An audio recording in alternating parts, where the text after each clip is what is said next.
പത്രം വേണ്ടവരും മറ്റ് വിഷയമുള്ളവരും സ്റ്റോളുമായിട്ട് ബന്ധപ്പെട്ട് വരുന്ന വിഷയങ്ങൾക്ക് സ്റ്റോള് നേരത്തെ 6 മണിക്ക് അടക്കുമായിരുന്നു, വൈകുന്നേരം ഇപ്പോൾ അത് 8:30 വരെ നീട്ടിയിട്ടുണ്ട്. അപ്പോൾ സീരിയസ് ആയിട്ട് മനസ്സിലാക്കേണ്ട ഒരു വിഷയം, കൃപാസനത്തിൽ ഒരു നേർച്ച വസ്തു ആർക്കും പുറത്ത് കൊടുക്കാൻ അനുവാദമില്ല. അത് കൃപാസനത്തിൻ്റെ നേർച്ച വസ്തുക്കളാണ്. അത് 10-12 പ്രാവശ്യം വെഞ്ചരിച്ചിട്ടാണ് ഞങ്ങൾക്ക് തരണത്. ആ നേർച്ച വസ്തു നമ്മൾ അകത്ത് മാത്രമേ കിട്ടത്തുള്ളൂ. അത് വാങ്ങിക്കണമെന്നല്ല ഞാൻ പറയണത്, മറിച്ച് ഇങ്ങനെയുള്ള വിശുദ്ധമായ നേർച്ച വസ്തുവാണെന്ന് പറഞ്ഞുകൊണ്ട് ചിലർ ഇതിൻ്റെ പുറത്ത് ആൾക്കാരെ വളഞ്ഞു വെച്ചത് കൊടുത്ത് ഡിസ്റ്റർബൻസ് ഉണ്ടാക്കുന്നുണ്ട്. അപ്പം അത് തീർച്ചയായിട്ടും നിങ്ങൾ അതിനോട് സഹകരിക്കരുത്. കാര്യം വെച്ച് കഴിഞ്ഞാൽ അത് നമ്മുടെ കൃപാസനത്തിൻ്റെ ചുറ്റുവട്ടങ്ങളിലുണ്ടാകുന്ന ഒരു ഡിസിപ്ലിൻ ഇല്ലാത്ത രീതിയിൽ സ്വരം ഉണ്ടാക്കുകയും ചീത്ത വർത്തമാനങ്ങൾ പറയുകയും അങ്ങനെയൊക്കെ എൻ്റെ ശ്രദ്ധയിൽപ്പെട്ടു. അപ്പോൾ അത് വളരെ സീരിയസ് ആയിട്ട്, കാര്യം വിശുദ്ധമായ മാതാവ് ജീവനോടെ പ്രത്യക്ഷപ്പെട്ട സ്ഥലത്തിൻ്റെ വിശുദ്ധിയോ പരിശുദ്ധിയോ ഒന്നും അറിയാതെ ഒരു ബോധമില്ലാതെ പുറത്ത് ഇതിനെ മറ്റ് തീർത്ഥാടകർക്ക് ശല്യം ഉണ്ടാക്കുന്ന ഒരു ആൾക്കാർ പെരുമാറുന്നുണ്ട്. എല്ലാവരും അല്ല, അതിൽ വരുന്ന കാര്യങ്ങൾ അറിയാൻ പാടില്ലാത്ത കുറച്ച് പേര്. അപ്പോൾ അതുകൊണ്ട് വളരെ ശ്രദ്ധിച്ച് വേണം പുറത്തെ വിഷയങ്ങൾ കൈകാര്യം ചെയ്യാൻ. പരമദിവ്യകാരുണ്യത്തിന് എന്നേരവും ആരാധനയും സ്തുതിയും പുകഴ്ചയും ഉണ്ടായിരിക്കട്ടെ. എൻ്റെ പ്രിയമുള്ളവരെ, നിങ്ങൾ ആദ്യം അച്ഛന് വേണ്ടി പ്രാർത്ഥിക്കുക. ഉടമ്പടി ധ്യാനം വളരെ ഉത്തരവാദിത്തപ്പെട്ട ഒരു ശുശ്രൂഷയാണ്. ഉടമ്പടി ധ്യാനത്തിലൂടെയാണ് പലപ്പോഴും ഉടമ്പടി എടുത്ത് ഉടമ്പടി ജീവിക്കുന്ന മക്കൾക്ക് സ്വാഭാവികമായി ഇടയ്ക്കിടയ്ക്ക് ഉണ്ടാകുന്ന ചില പ്രശ്നങ്ങളെ വഴിമുട്ടി ഇങ്ങനെ നിൽക്കുമ്പോൾ കർത്താവ് ഉടമ്പടി ധ്യാനത്തിലൂടെയാണ് അവരെ നീ നടക്കേണ്ട വഴി ഞാൻ നിനക്ക് കാണിച്ചു തരാമെന്നും പറഞ്ഞുകൊണ്ട് ആ വാഗ്ദാന പ്രകാരം കർത്താവ് ഉടമ്പടി ധ്യാനത്തിലൂടെ നിർദ്ദേശം നൽകുന്നത്. ഒത്തിരി സാക്ഷ്യങ്ങളിൽ ഉടമ്പടി ധ്യാനത്തിലൂടെ ലഭിച്ച നിർദ്ദേശമാണ് പിന്നീട് അവരെ നയിച്ചതെന്ന് അവർ സാക്ഷ്യപ്പെടുത്തുന്നുണ്ട്. അതുകൊണ്ട് തന്നെ ഉടമ്പടി ധ്യാനം മുഴുവനായിട്ട് ഈശോ അധ്യക്ഷത വഹിച്ചുകൊണ്ട് അമ്മയുടെ മാധ്യസ്ഥയിൽ പരിശുദ്ധാത്മ നിറവിലെ അപ്പായുടെ സ്നേഹത്തിലെ ശുശ്രൂഷ ചെയ്യാൻ വേണ്ടി നമുക്ക് ഒരുമിച്ച് സ്തുതിക്കാം. സ്തുതിക്കട്ടെ. ഹല്ലേലൂയ, ഹല്ലേലൂയ, ഹല്ലേലൂയ, ഹല്ലേലൂയ. പരിശുദ്ധ പരമദിവ്യകാരുണ്യത്തിന് എന്നേരവും ആരാധനയും സ്തുതിയും പുകഴ്ചയും ഉണ്ടായിരിക്കട്ടെ. പരിശുദ്ധ പരമദിവ്യകാരുണ്യത്തിന് എന്നേരവും ആരാധനയും സ്തുതിയും പുകഴ്ചയും ഉണ്ടായിരിക്കട്ടെ. പരിശുദ്ധ പരമദിവ്യകാരുണ്യത്തിന് എന്നേരവും ആരാധനയും സ്തുതിയും പുകഴ്ചയും ഉണ്ടായിരിക്കട്ടെ. എൻ്റെ പ്രിയമുള്ളവരെ,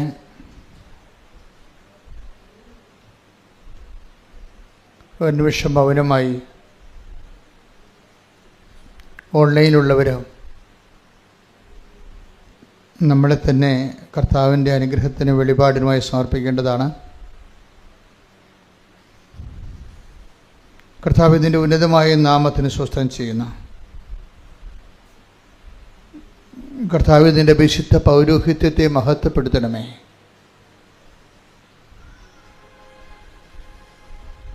കർത്താവെ സഭയിലുള്ള സാന്നിധ്യം പ്രകടമാക്കണമേ. 39 വർഷം ഞാൻ അർപ്പിച്ച പരിശുദ്ധ കൃപാന്റെ ശക്തിയാൽ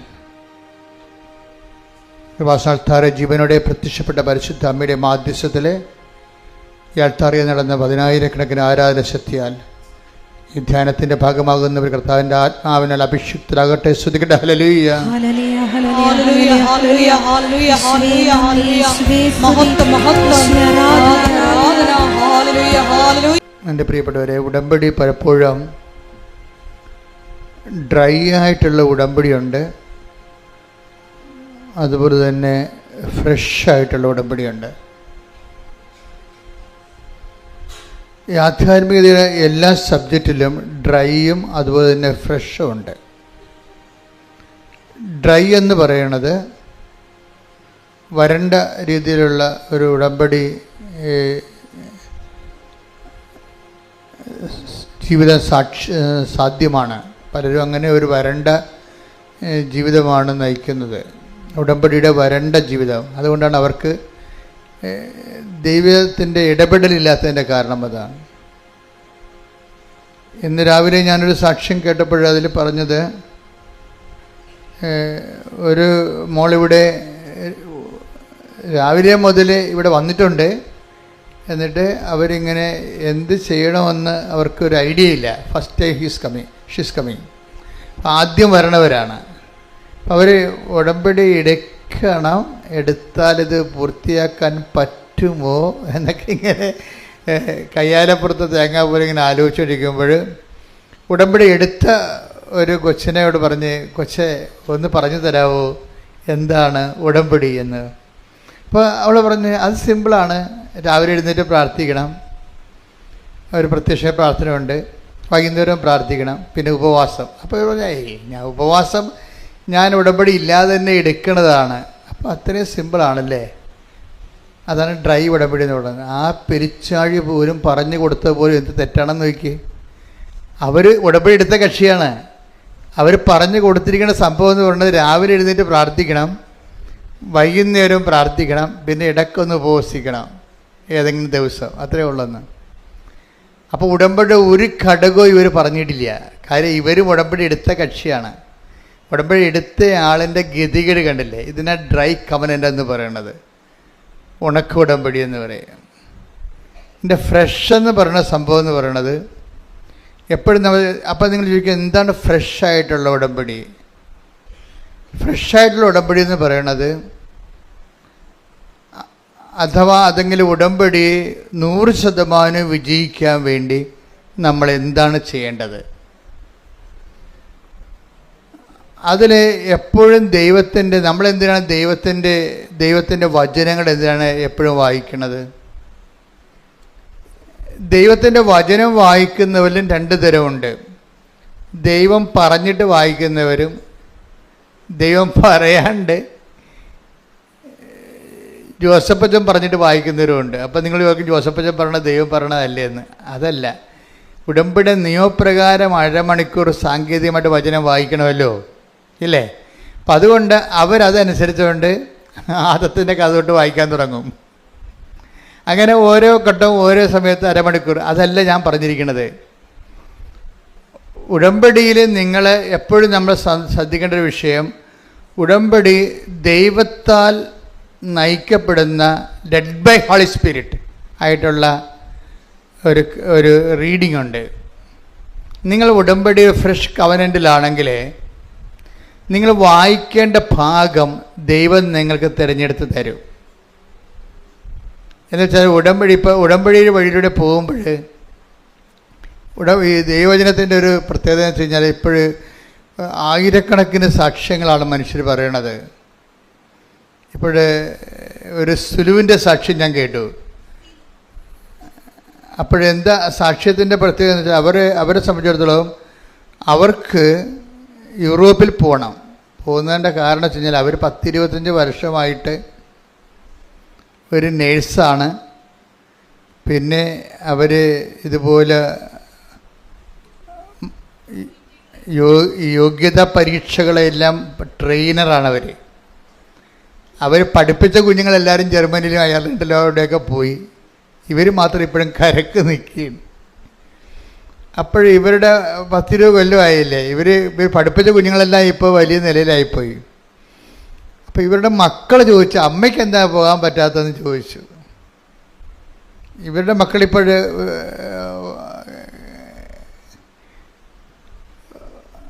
ഒരുവിധം കാര്യങ്ങൾ മനസ്സിലാക്കുന്ന പ്രായമായി. അപ്പോൾ അവർ അമ്മയോട് ചോദിക്കണം, അമ്മയ്ക്ക് എന്താണ് പോകാൻ പറ്റാത്തത്? ഒത്തിരി പേരൊക്കെ ചോദിച്ചിട്ടുണ്ട് ഇതുവരെയൊക്കെ. പക്ഷേ മക്കൾ ചോദിച്ചപ്പോൾ അവർക്ക് സീരിയസ് ആയി. മക്കൾ ചോദിച്ചപ്പോൾ അവർക്ക് പോകണമെന്നുള്ള രീതിയിൽ ഒരു ഐഡിയ വന്നു. പക്ഷെ അവർക്കൊരു പ്രശ്നമുണ്ട്. അവർ പഠിപ്പിക്കുന്നുണ്ടെങ്കിലും ചില മൊഡ്യൂൾസൊക്കെ ഭയങ്കര പാടാണ്. ഒരു മൊഡ്യൂൾസിന് അവർ തോറ്റുപോകും എപ്പോഴും. അപ്പോൾ ഉടമ്പടി എടുത്തിട്ടും അവർ 6 പ്രാവശ്യം തോറ്റു. അങ്ങനെ സംഭവിക്കാം ചില സമയത്ത്. അപ്പോൾ നിങ്ങൾ അവർക്ക് ഉടമ്പടി എടുക്കണത് എന്തിനാണ്? ഉടമ്പടി എടുത്തിട്ട് 6 പ്രാവശ്യം തോറ്റവർ ഉടമ്പടി എടുത്താൽ പിറ്റേ ഗഡുവിന് അവർ ജയിക്കുന്നതാണ്. ഉടമ്പടി എടുത്തിട്ട് ഇവർ 6 പ്രാവശ്യം തോറ്റു. പക്ഷേ എന്നാലും ഇവർ പുതുക്കിക്കൊണ്ട് അവരുടെ പ്രത്യാശ കളയാതെ അവരതിൽ തന്നെ പോകുമ്പോഴാണ് കുഞ്ഞുങ്ങളെ പോകാൻ പറ്റുകയാണെ പോകാം, അല്ലെങ്കിൽ പോകണ്ട. അങ്ങനെ ഒരു ഹാഫ് മൈൻഡഡാണ് ഇവർ ചെയ്യണത് ഇത് സംഭവം. ഇപ്പോൾ കുഞ്ഞുങ്ങൾ ചോദിച്ചു കഴിഞ്ഞപ്പോൾ അവർ പോകാൻ തീരുമാനിച്ചു. പക്ഷെ തോറ്റല്ലോ പരീക്ഷയ്ക്ക് തോറ്റപ്പോഴിത് അവിടെ കൂട്ടുകാരത്തിയോട് പറഞ്ഞപ്പോൾ അവർ പറഞ്ഞ്, നിങ്ങൾക്ക് എന്തുകൊണ്ടാണ് അച്ഛനോട് ഇപ്പോൾ ഇങ്ങനെ ഈ വിഷയത്തെക്കുറിച്ചൊരു മെസ്സേജ് ചോദിക്കാൻ പറ്റാത്തതെന്ന് ചോദിച്ചു. അപ്പോൾ സത്യസന്ധമാണ് നിങ്ങൾക്ക് മെസ്സേജ് ചോദിക്കുക, ആൾത്താറിൽ അപ്പം തന്നെ ഓൺ ദി സ്പോട്ടിലെ മറുപടി പറയും. അത് നിങ്ങൾ സാക്ഷ്യങ്ങൾ കേട്ടാൽ മനസ്സിലാവും. പക്ഷേ മെസ്സേജ് ചോദിക്കുമ്പോൾ നിങ്ങൾ ചെയ്യേണ്ട ഒരു കാര്യം, ഒന്ന്, നിങ്ങൾ എന്നോട് മെസ്സേജ് ചോദിച്ചാൽ ഞാൻ ഉടനെ നോക്കണം സാക്ഷ്യം പറഞ്ഞിട്ടുണ്ടോയെന്ന് നോക്കത്തുള്ളൂ. ഇയാളിന് ആദ്യമേ കൺകറൻസ് കിട്ടിയോ എന്ന് നോക്കൂ. അതാണ് എൻ്റെ പ്രശ്നം. മെസ്സേജ് എന്നോട് ചോദിച്ചാൽ ഉടനെ ഞാൻ നോക്കണത് ഇയാൾ സാക്ഷ്യം പറഞ്ഞിട്ടുണ്ടോ എന്ന് വെച്ചാൽ ഇയാളുടെ ഉടമ്പടി ദൈവം അംഗീകരിച്ചിട്ടുണ്ടോ എന്ന് എൻ്റെ അർത്ഥം. അപ്പം സാക്ഷ്യം പറഞ്ഞിട്ടില്ല എന്നുണ്ടെങ്കിൽ ഞാനത് തട്ടിക്കളയും. മെസ്സേജ് നമുക്ക് വെറുതെ സമയം വേസ്റ്റ് ചെയ്യാവുന്നല്ലാതെ ഇവർ കണിയാനെപ്പോലെ എന്നെ ദുരുപയോഗിക്കണേ കാര്യം അറിയാൻ വേണ്ടി പ്രസംഗിപ്പിക്കണ പോലെ എന്ത് പരിപാടിക്ക് വന്നിരിക്കുകയാണ്. ഇവർ ദൈവത്തിൻ്റെ ആളല്ല ശരിക്കും. 3 ഉടമ്പടി കഴിഞ്ഞിട്ട് സാക്ഷ്യം പറഞ്ഞിട്ടില്ലെങ്കിൽ ആ ആളെ ഞാൻ വളരെ സീരിയസ് ആയിട്ടാണ് ശ്രദ്ധിക്കത്തുള്ളൂ. എന്തോ തരികട അയാൾ ഉടമ്പടി കാണിച്ചിട്ടുണ്ടെന്ന് ഞാൻ ധരിക്കത്തുള്ളൂ. കാര്യം ഉടമ്പടി എന്ന് പറയുന്നത് എന്നോട് അമ്മ ആദ്യ കാലങ്ങളിൽ 2015 ഇത് പറയുമ്പോൾ ഉടമ്പടി ഉടനടി പരിഹാരം എന്നാണ് പറഞ്ഞത്. പിന്നെ ഉടമ്പടി അതിൽ തന്നെ കറക്റ്റാണ്, അതിൻ്റെ ഫോർമുല കറക്റ്റാണ്. പിന്നെ ചില വിഷയങ്ങൾ ചിലപ്പോൾ ചില കാര്യങ്ങൾ ലാഗ് ചെയ്യും, ചില വിഷയങ്ങൾ ലാഗ് ചെയ്യണ ആ വിഷയത്തിൻ്റെ പ്രശ്നമാണ്, അല്ലാതെ നിങ്ങളുടെ പ്രശ്നമല്ല. ആ വിഷയം അപ്പം നടക്കുന്നതിനേക്കാളും നല്ലത് കുറച്ചുകൂടി കഴിഞ്ഞ് നടക്കുന്നതായിരിക്കും നല്ലത്. അതുകൊണ്ട് ദൈവം അങ്ങനെ ഒരു ഷിഫ്റ്റിങ് ചെയ്യണമെന്നേ ഉള്ളൂ. അല്ലാതെ ഉടമ്പടിയിൽ ഒരിക്കലും നമുക്ക് കാര്യം ഉടമ്പടി മുഴുവനും സാധാരണ ലൈഫിനെ തന്നെ പെട്ടെന്ന് ദൈവത്തിൻ്റെ മേഖലയിൽ കൊണ്ടുവന്ന് അപ്ലിഫ്റ്റ് ചെയ്യുന്നതിനുള്ള എല്ലാ കരുത്തും ഉൾക്കരുത്ത് ഇതുപോലെയുള്ള ഒരു പ്രാർത്ഥനാ രൂപമില്ല. അത്രയ്ക്ക് ഉൾക്കരുത്താണ് ഇതിൻ്റെ ഒരു ഉടമ്പടിയുടെ. ഞാൻ എപ്പോഴും ചില സമയത്ത് പറയും ഇതിന് ബലവുമുണ്ട് ബലക്ഷയവും ഉണ്ടെന്ന് പറയും. ഉടമ്പടിക്ക് ബലവുമുണ്ട് ബലക്ഷയമുണ്ട്. ഉടമ്പടി അപ്പോൾ നമുക്ക് ഇതിനെക്കുറിച്ച് നല്ല ഒരു ഐഡിയ ഉണ്ടാകണം. എന്താണ് ഇതിൻ്റെ ബലം? ഇതിൻ്റെ ബലമെന്ന് പറയുന്നത് അതർ എൻഡിൽ ദൈവം തന്നെയാണ് ഇതിൻ്റെ ഗ്യാരണ്ടിയർ. ഇത് ഗ്യാരണ്ടി ചെയ്തിരിക്കുന്നത് എന്താണ്? ദൈവം തന്നെയാണ്. അവിടെ അതർ എൻഡിൽ മനുഷ്യനില്ല ശരിക്കും. അപ്പോൾ ഒരു സ്ഥലത്താണ് നമ്മളുള്ളത്. ഈ ദൈവത്തിൻ്റെ വാഗ്ദാനങ്ങൾ എങ്ങനെയായാലും പാലിച്ചിരിക്കും. ദൈവത്തിന് അതാണ് എൻ്റെ കരുത്തെന്ന് പറഞ്ഞതാണ്. ഉടമ്പടിയുടെ സ്ട്രെങ്ത് എന്ന് പറഞ്ഞതാണ്, ബലം എന്ന് പറഞ്ഞതാണ്. എന്താണ്? ദൈവത്തിൻ്റെ വാഗ്ദാനങ്ങളിലാണ് ഇത് അധിഷ്ഠിതമായിരിക്കുന്നത്. അതുകൊണ്ട് ദൈവത്തിൻ്റെ വാഗ്ദാനങ്ങൾ കൃത്യമായിട്ട് പാലിച്ചിരിക്കും. നമ്മൾ വരുമ്പോൾ നമ്മളുടെ ഈ നിബന്ധനകൾ പാലിക്കുന്നത് നമ്മളാണ്. ഈ നിബന്ധനകൾ നമുക്ക് വേണമെങ്കിൽ ഡ്രൈ ആയിട്ടും പാലിക്കാം, ഫ്രഷ് ആയിട്ടും പാലിക്കാം. അവിടെയും ഡ്രൈ കവനൻറ്റും ഫ്രഷ് കവനൻറ്റും വരണത്. ഡ്രൈ ആയിട്ട് പാലിക്കണമെന്ന് പറയണത് ഇപ്പോൾ പത്രം കൊടുക്കാൻ പറഞ്ഞു, കൊണ്ടേ പത്രം കൊടുത്തു, തീർന്നു. എത്രയോ പത്രങ്ങളാണ് പള്ളി വഴികളിലൊക്കെ ഇരിക്കുന്നത്, നിങ്ങൾ ചിലപ്പോൾ കാണുന്നില്ലേ? ആ ഡ്രൈ കവനൻറ്റുകാരുടേതാണ് കാര്യം. അത് നിങ്ങളെ പള്ളിയുടെ വാതിക്കൽ എവിടെയെങ്കിലും എവിടെയും കൃപാസനം പത്രം ഒന്നിൽ കൂടുതൽ ഒരാൾ വെച്ചേക്കണ കണ്ടാൽ നിങ്ങൾ ശരിക്കും പറഞ്ഞാൽ ആ വ്യക്തിക്ക് വേണ്ടി പ്രാർത്ഥിക്കണം. കാര്യം എന്താണ്? അവർ ശരിക്കും ഒരു സെപ്റ്റിക്കായിട്ട് അടിച്ചിരിക്കണ കാര്യം. അവർ കർത്താവിനോട് ചെയ്ത വാഗ്ദാനം ഡ്രൈ ആയിട്ട് പാലിക്കുകയാണ്. അപ്പോൾ അവർ ദൈവത്തിനല്ല പ്രാധാന്യം കൊടുത്തിരിക്കുന്നത്, അവരുടെ വിഷയങ്ങൾക്കാണ് പ്രാധാന്യം കൊടുത്തിരിക്കുന്നത്. ഇപ്പോൾ എവിടെയെങ്കിലും കൊണ്ടുപോയി ആരെങ്കിലും ഒരു കെട്ട് പത്രം ഇരിക്കണ കണ്ടാൽ അതിൻ്റെ അർത്ഥം ഡ്രൈ കവനൻ്റ് അത് ചെയ്തിരിക്കുന്നത്. അത് ആ മുട്ട പൊരുന്നത്തില്ല ഒരു കാലത്ത്. തന്നെയല്ല, ഇവർ ആലപ്പുഴ വന്ന് എക്സ്ട്രാ ആയിട്ട് പണി മേടിച്ച് വെച്ചിരിക്കുന്നവരാണ്. എന്താ കാര്യം? ഇവർ വരികയും ദൈവത്തിൻ്റെ മുമ്പിൽ അവരുടെ ജീവിതത്തിൽ ദൈവത്തിനെന്ത് വിലയുണ്ടെന്ന് അവർ പുറത്ത് പറഞ്ഞു കഴിഞ്ഞു. അതാണ് വിഷയം. കാര്യം എന്താണ്?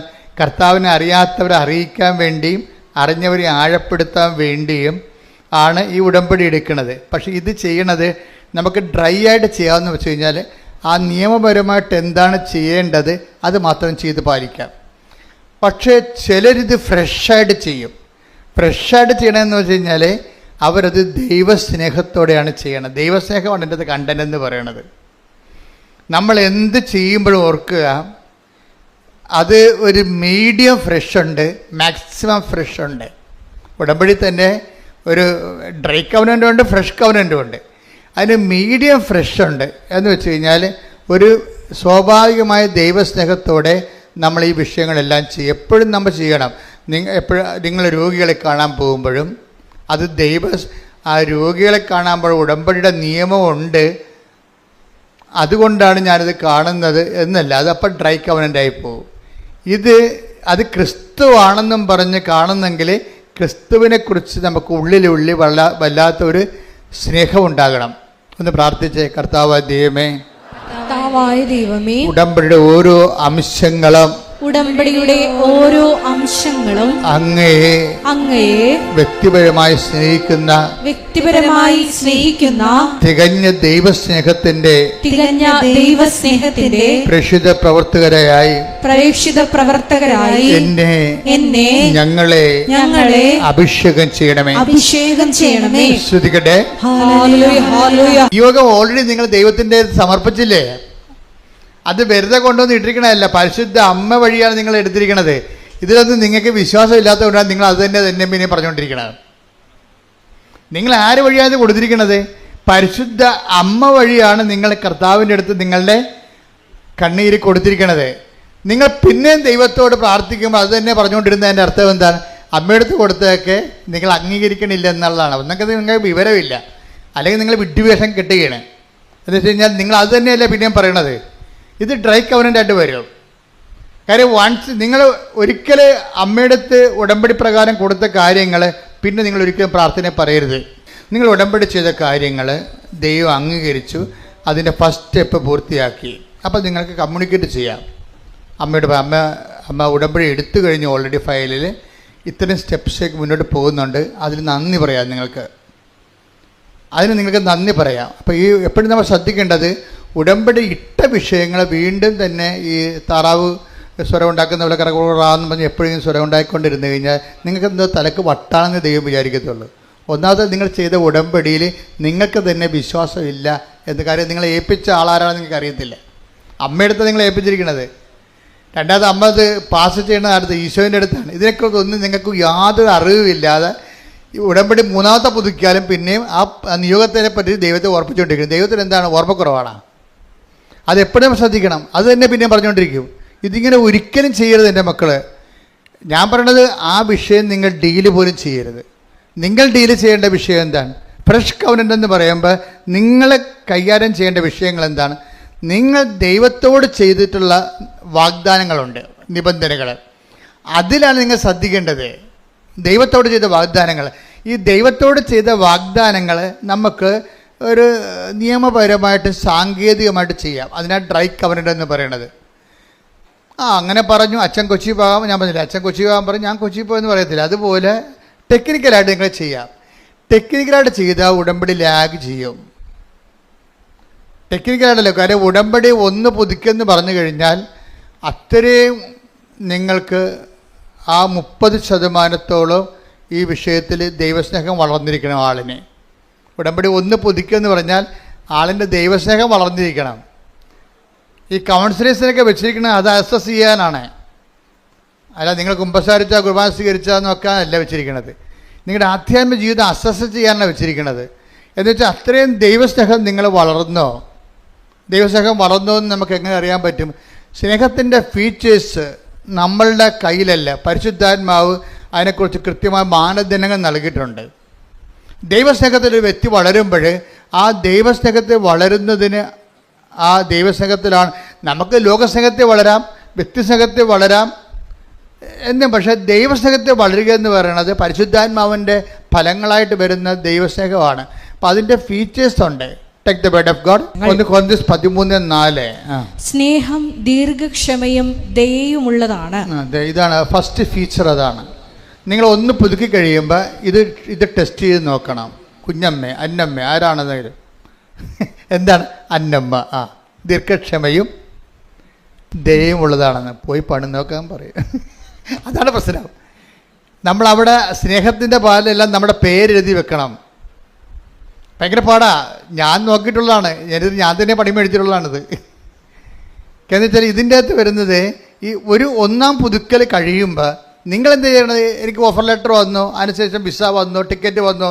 അതാണ് നിങ്ങൾ ഇപ്പോൾ ഇങ്ങനെ ഈ ദൈവത്തിൻ്റെ നിരസ്ഥിതി എപ്പോഴും പറഞ്ഞുകൊണ്ടിരിക്കുന്നത്. ഇത് ശരിക്കും പറഞ്ഞാൽ ഇത് കേട്ട് ദൈവം ബോറടിച്ച് നിങ്ങളെ പന്നിക്കാട്ടത്തിൻ്റെ വില പുലർത്താൻ തള്ളിക്കളഞ്ഞൊരു ചരക്കാണ് നിങ്ങൾ. കാര്യം എന്താ? ഈ പിശാചിന് ഇത് മാത്രമേ പറയാൻ അറിയാൻ പാടുള്ളൂ.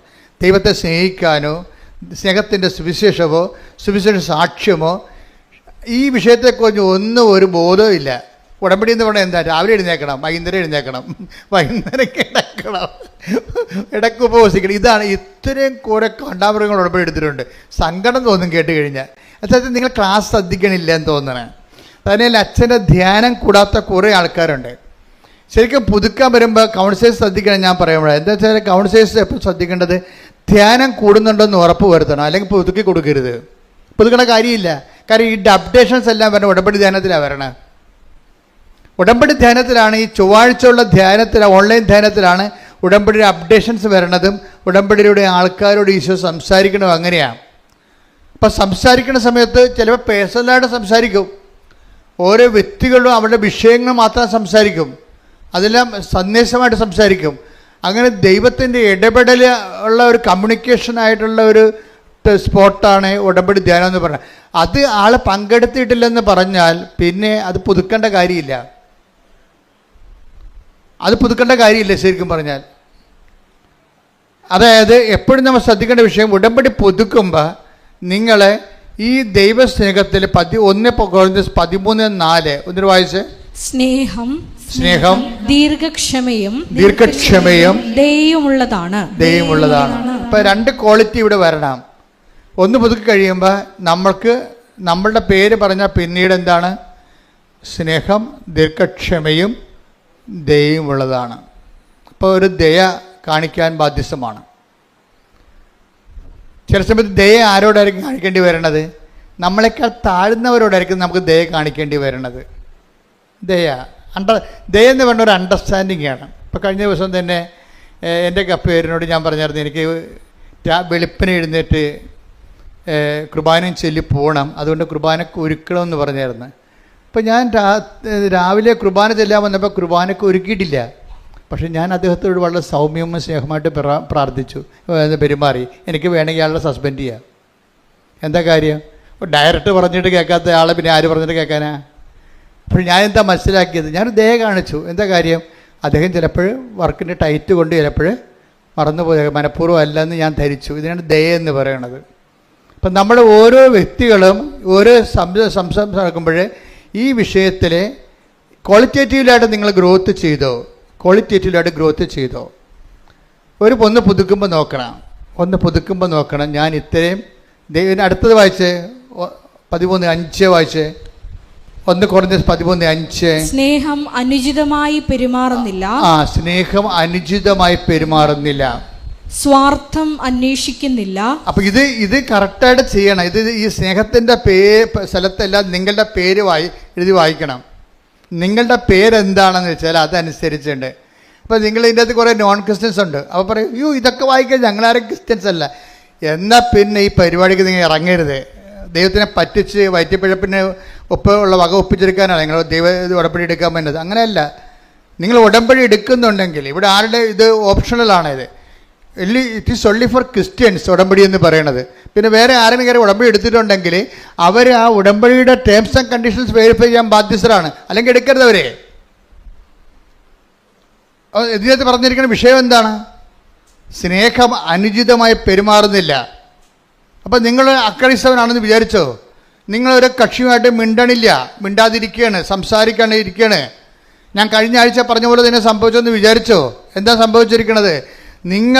നിങ്ങളുടെ അവകാശ ഓഹരിയും ഇപ്പോൾ നിങ്ങളുടെ കുഞ്ഞുങ്ങളെ ഇപ്പോൾ നിങ്ങളുടെ അകലെ വിട്ട് പഠിപ്പിക്കാൻ പോവുകയാണ്, അതിന് പൈസ വേണം. നിങ്ങൾ അങ്ങയോട് പറഞ്ഞ് എനിക്കൊന്നും തന്നിട്ടില്ലല്ലോ, എനിക്ക് തരാനുള്ളത് തരണം, എൻ്റെ കുഞ്ഞിനെ പഠിപ്പിക്കണം എന്ന് പറയുമ്പോൾ അവിടെ കെട്ടിവന്ന നാത്തും പറയും, പിന്നെ അവളെ കുഞ്ഞിനെ പഠിപ്പിക്കുക. അപ്പോൾ നമ്മുടെ കുഞ്ഞിനെ പഠിപ്പിക്കണ്ടേ? മനുഷ്യ ദാനങ്ങാൻ കൊടുക്കുന്നുണ്ടോ, അതല്ല കൈയും കാലും പെട്ടൊന്നും അവൾ. അപ്പോൾ നമുക്കറിയാം നാത്തൂനാണ് പാര വെച്ചത്, നമുക്ക് മനസ്സിലായി. പക്ഷേ ഈ നാത്തൂർ കാണുമ്പോൾ നീ ഉടമ്പടി എടുത്ത നീ എന്ത് മോന്ത വെക്കും? അതാണ് വിഷയം. നീ മിണ്ടത്തില്ല. കാര്യം എന്താണ്? എൻ്റെ കുഞ്ഞിനെ പഠിപ്പിക്കപ്പെടാതിരിക്കണം, എൻ്റെ ഓഹരി കിട്ടാതിരിക്കാൻ വേണ്ടി ഇവളല്ലേ വട്ടം ചവിട്ടിയത്.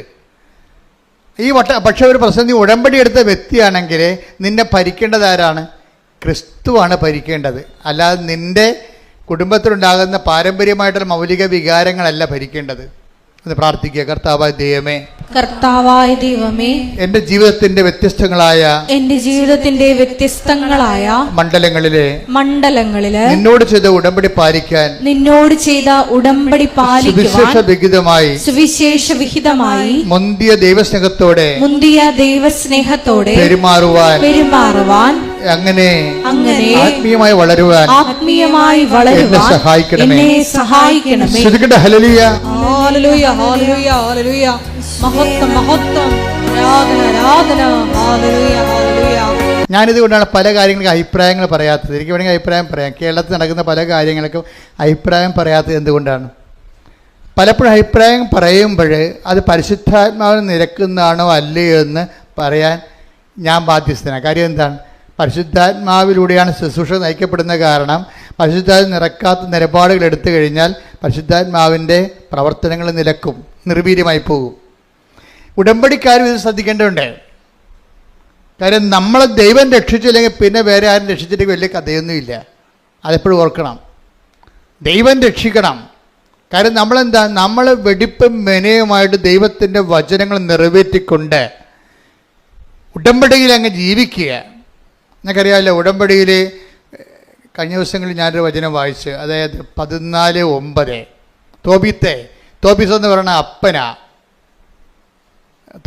അപ്പൻ തോബിയാസ് എന്ന് പറഞ്ഞ മകനെ ഒരു സ്ഥലത്തേക്ക്, അതായത് ഡിയാസ്പ്ര, അതായത് അവർ യുദ്ധത്തിൽ പലായനം ചെയ്യണ സമയത്ത് ഈ തോബിത്തെന്ന് പറയുന്ന ആൾ 10 താലന്ത് വെള്ളി ഒരു സ്ഥലത്ത് മറവ് ചെയ്യാൻ കൊടുത്തു. തിരിച്ചു വരുമ്പോൾ വാങ്ങിക്കാമെന്ന്. അപ്പം അത് വാങ്ങിക്കാൻ വിടുന്ന രംഗങ്ങളാണ് ഈ തോബിത്തിൻ്റെ പുസ്തകത്തിലുള്ളത്. മനോഹരമായൊരു പുസ്തകമാണ്, നിങ്ങൾ വായിക്കണേ. അതൊരു കവനൻ്റ് ലൈഫിൻ്റെ നിമ്നോന്നതങ്ങളും ഉഷ്ണ വസന്ത ശീതോഷ്ണ കാലാവസ്ഥകളും എല്ലാം കറക്റ്റായിട്ട് കാണിക്കുന്ന, അതായത് ഉടമ്പടി ജീവിതത്തിൻ്റെ എല്ലാ കാലാവസ്ഥയും ഒരുമിച്ച് കൈകാര്യം ചെയ്യുന്നൊരു പുസ്തകമാണ് തോബിത്തിൻ്റെ പുസ്തകം. ഞാനത് ഉടമ്പടി പുസ്തകമാണെന്ന് പറയാൻ കാര്യം, തോബിത്തിൻ്റെ പുസ്തകം ഉടമ്പടി പുസ്തകമാണെന്ന് പറയാൻ കാര്യം അതിൻ്റെ 14:9 വായിച്ചോളൂ. നിനക്ക് ശുഭം ഭവിക്കാൻ, എന്നിട്ട് പറഞ്ഞ നിനക്ക് ശുഭം ഭവിക്കാൻ നിയമവും പ്രമാണങ്ങളും പാലിക്കുകയും നീതിയോടും കരുണയോടും കൂടെ വർത്തിക്കുകയും ചെയ്യുക. അപ്പൊ പെരുമാറ്റം ഒരു പ്രധാനപ്പെട്ട ഘടകമാണ് എൻ്റെ അത്. ഈ ഡ്രൈ കവനന്റ് എന്ന് പറഞ്ഞ കാര്യം, നിങ്ങളിങ്ങനെ പത്രം കൊടുത്ത് കുറേ രോഗികളെയും പോയി കണ്ടേച്ചും പെരുമാറ്റത്തിൽ അത് വന്നില്ല എന്നുണ്ടെങ്കിൽ ഇത് ഡ്രൈ കവനൻ്റായി പോകും. പെരുമാറ്റത്തിൽ അത് വരണമെന്നുണ്ടെങ്കിൽ എന്താണ്? നിങ്ങൾ നയിക്കേണ്ടത് ദൈവസ്നേഹമായിരിക്കണം. സ്നേഹമാണ്, വായിച്ചോളൂ, അതാണ് സ്നേഹമാണ് ഈ കരുണയുടെ അടിസ്ഥാനം എന്ന് പറയുന്നത്. നമ്മൾ ദൈവസ്നേഹം വളരുമ്പോഴാണ് ശരിക്കും പറഞ്ഞാൽ സ്നേഹത്തിൻ്റെ ഫലങ്ങളായിട്ടാണ് കരുണ. ശരിക്കും നമ്മൾ കരുണയെ അങ്ങനെ നേരിട്ട് കരുണയെ നമ്മൾ അഡ്രസ്സ് ചെയ്തിട്ട് കഥയില്ല. കാര്യം അത് ഇപ്പോൾ ഒരു പേരമരത്തിൽ ഒരു കായ ഉണ്ടാകുമ്പോൾ അതുപോലെ തന്നെ ഒരു ഫലമാണ് കരുണയെന്ന് പറയണത്. കരുണ ഒരു ഫലമാണ്. അതുപോലെ തന്നെ, പക്ഷേ എന്തിലാണ് ഉണ്ടായിരിക്കണത്? അത് സ്നേഹത്തിലാണ് ഉണ്ടാകണത്. അപ്പം നമ്മൾ എന്തിനാണ് പ്രാധാന്യം കൊടുക്കേണ്ടത്? ദൈവസ്നേഹത്തിനാണ് പ്രാധാന്യം കൊടുക്കേണ്ടത്. അപ്പം നിങ്ങൾ ചെയ്യുന്ന രോഗികളെ നിങ്ങൾ പോയി കാണുന്നു. അപ്പം നിങ്ങൾ ആ രോഗികളെ കാണുമ്പോൾ വേറെ ഒരു കാര്യവും നിങ്ങളെ സ്വാധീനിക്കരുത്. അയാൾ ബന്ധുവാണ്, അയാൾ സുഖപ്പെട്ട് കഴിഞ്ഞാൽ ആ നമ്മുടെ ഒരു നന്ദി നമ്മളോട് കാണിക്കും. അതുകൊണ്ടാണ് ഞാൻ പറഞ്ഞത് ബന്ധുക്കളൊക്കെ പോയി കാണരുതെന്ന് പറഞ്ഞതിൻ്റെ കാരണം അതാണ്. നിങ്ങൾക്ക് പ്രൈവറ്റ് അജണ്ടകളുണ്ട് നിങ്ങളുടെ പല പ്രവർത്തനങ്ങളിൽ. അത് ഡ്രൈ കവനൻ്റെ ഭാഗമാണ്. അതായത് നമ്മളെ സഹായിക്കുന്നവർ നമ്മൾ ഈ ജന്മത്തിൽ നമ്മൾ അവരെ കാണുന്നില്ലെന്ന് തന്നെ വിചാരിക്കണം. കാര്യം എന്താണ്? അവരല്ല നമ്മളുടെ റെഫറൻസ് പോയിൻ്റ്. ആരാണ്? ദൈവസ്നേഹമാണ്, ദൈവമാണ് എൻ്റെ വിഷയം. അവരും നമ്മളുമായിട്ട് യാതൊരു ബന്ധവുമില്ല. ശരിക്കും പറഞ്ഞാൽ നിങ്ങൾ പലപ്പോഴും ചെയ്യണമെന്ന് വെച്ച് കഴിഞ്ഞാൽ നിങ്ങൾക്ക് പറ്റുന്ന രീതിയിലേക്ക് കവനൻ്റ് നിങ്ങൾ ഈ ചില പക്ഷികളുടെ വീട്ടിൽ വളർത്താൻ ഉദ്ദേശിക്കുന്ന പക്ഷികളെ നമ്മൾ ചിറക് മുറിക്കത്തില്ലേ, അതുപോലെ നിങ്ങളുടെ കൺട്രോളിൽ കൊണ്ടുവരാൻ വേണ്ടി ഉടമ്പടിയെ നിങ്ങളുടെ കൺട്രോളിൽ കൊണ്ടുവരാൻ വേണ്ടി നിങ്ങളുടെ രീതി അനുസരിച്ച് എൻ്റെ ചിറക് മുറിച്ച് കളയും. അതുകൊണ്ടാണ് നിങ്ങൾക്ക് വലിയ ഈ ചിറക് മുറിച്ച പക്ഷി അധികം പറക്കത്തില്ലല്ല. പറക്കേണ്ട പക്ഷി തത്തിക്കളിക്കുകയുള്ളൂ. നിങ്ങളുടെ പല ഉടമ്പടിയും തത്തിക്കളിക്കുന്നതിൻ്റെ കാരണം നിങ്ങളതിൻ്റെ ചിറക് മുറിച്ചിട്ടിരിക്കുകയാണ്. ചിറകെന്താ മുറിച്ചിരിക്കുന്നതിൻ്റെ കാരണം വെച്ച് കഴിഞ്ഞാൽ നിങ്ങൾ ദൈവത്തെ നിങ്ങളൊരു ഇത് മുഴുവൻ അവൻ പറയണ പോലെ ചൊല്ലുകയല്ലേ, ചെയ്യുകയല്ലേ. ചെയ്യുന്ന കാര്യത്തിൽ നല്ല കടുത്ത ദൈവസ്നേഹം ഉണ്ടാകണം. പ്രാർത്ഥിക്കുക, കർത്താവായ ദൈവമേ കടുത്ത ദൈവസ്നേഹത്തോടെ ഉടമ്പടി ജീവിക്കുവാൻ എനിക്ക് പ്രത്യേക അഭിഷേകം നൽകണമേ. ഈ ദൈവസ്നേഹത്തിന്റെ കാര്യം പറയുമ്പോൾ എപ്പോഴും നമ്മൾ ശ്രദ്ധിക്കേണ്ട ഒരു കാര്യം എന്ന് വെച്ച് പറഞ്ഞാൽ, അതായത് നമ്മൾ ഈ കൈ കൊടുത്തിരിക്കുന്ന കക്ഷി ഒന്നും മുതലാകാത്ത കക്ഷിയാണ്. അതെപ്പോഴും നമ്മൾ മനസ്സിലാക്കണം. ദൈവമായിട്ടുള്ള ഇടപാടായത് കാരണം ദൈവത്തിനാണെങ്കിൽ ഒന്നും മുതലാകത്തില്ല. നമ്മൾ തലകുത്ത് നിന്നാലും ദൈവം അത് സാധാരണ കാര്യമേ ഉള്ളതെന്ന് പറഞ്ഞിട്ട് തിരുത്തി കളയും. ഇത് ഭയങ്കര സീരിയസ് കാര്യത്തിൽ ദൈവം ഇതിൻ്റെ അകത്ത് ഇൻവെസ്റ്റ് ചെയ്തിരിക്കുന്നത് ഭയങ്കര ഇൻവെസ്റ്റ്മെൻ്റാണ്. എന്താണ്? തൻ്റെ ഏകജാതനെ നൽകാൻ തക്കവിധം ദൈവം അത്രമാത്രം. യോഹന്നാൻ 3:16 എന്തെന്നാൽ അവനിൽ വിശ്വസിക്കുന്ന ഏവനും നശിച്ചു പോകാതെ നിത്യജീവൻ പ്രാപിക്കുന്നതിന് വേണ്ടി തന്റെ ഏകജാതനെ നൽകാൻ തക്കവിധം ദൈവം ലോകത്തെ അത്രമാത്രം സ്നേഹിച്ചു.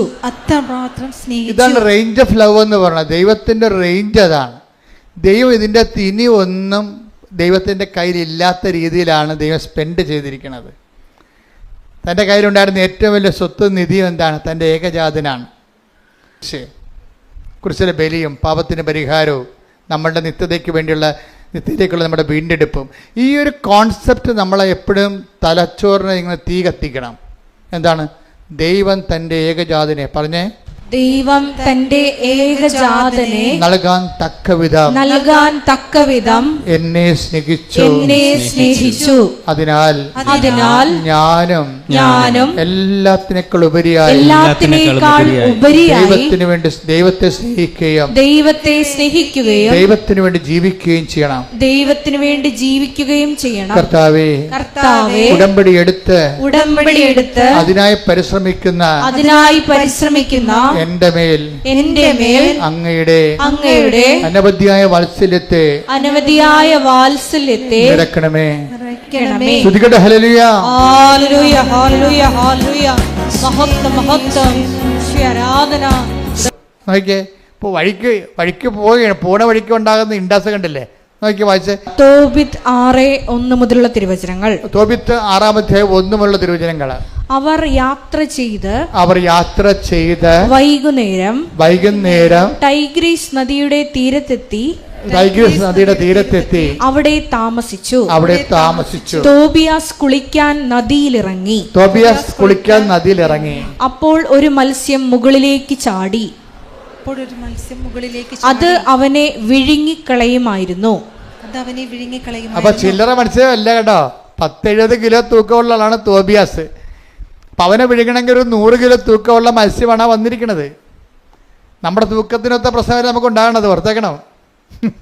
നമ്മുടെ തൂക്കത്തിനൊത്ത കഴിവിനൊത്ത പ്രശ്നമല്ല നമുക്ക്. നമ്മുടെ കഴിവിനൊത്താണെങ്കിൽ പ്രശ്നമല്ലല്ലോ. പ്രശ്നമെങ്കിൽ യഥാർത്ഥത്തിൽ വരണത് ഇപ്പം 70 കിലോ തൂക്കമുണ്ട് തോബിയാസിന്. അവന് വിഴുങ്ങാൻ തന്നെ മത്സ്യത്തിനെന്ന് പറയുമ്പോൾ 70 കിലോനാണോ ഉള്ളത്? അല്ല, അതിന് 100-300 കിലോനുണ്ടാകും. വലിയ സാധനമാണത്. അപ്പോൾ ഇവനെ വിഴുങ്ങുമെന്നാകുമ്പോഴുണ്ട് അസറിയാസ് എന്ന് പറയുന്ന ദൂതൻ ഇവരെ കൊണ്ടുവന്ന് ദൈവം ഏൽപ്പിച്ചൊരാളാണ്. ദൂതൻ കരക്ക് നിൽക്കുന്നുണ്ട്. അപ്പോൾ ഈ മത്സ്യം വെള്ളത്തിൽ ഇറങ്ങി കുളിക്കണ തോബിയാസിനെ വിഴുങ്ങാൻ വേണ്ടി ഈ ഭീമാകാരമായ മത്സ്യം വരുമ്പോൾ തോബിയാസ് പേടിച്ചിട്ട് കരക്ക് നോക്കും, ദൂതനിടയ്ക്ക് നോക്കും. ദൂതൻ പറയും അതിനെ പിടിക്കാൻ പറയും. അതാണ് വിഷയം. അതിനെ പിടിച്ച് കരക്കിടാൻ പറയും. അപ്പോൾ അത് പറഞ്ഞപ്പോൾ തന്നെ ഈ മനുഷ്യന്, അത്രയും നേരം ഭയം കൊണ്ടിരുന്ന മനുഷ്യന് ഇതിനെ പിടിക്കാനുള്ള ആവേശവും ആരോഗ്യവും കിട്ടും.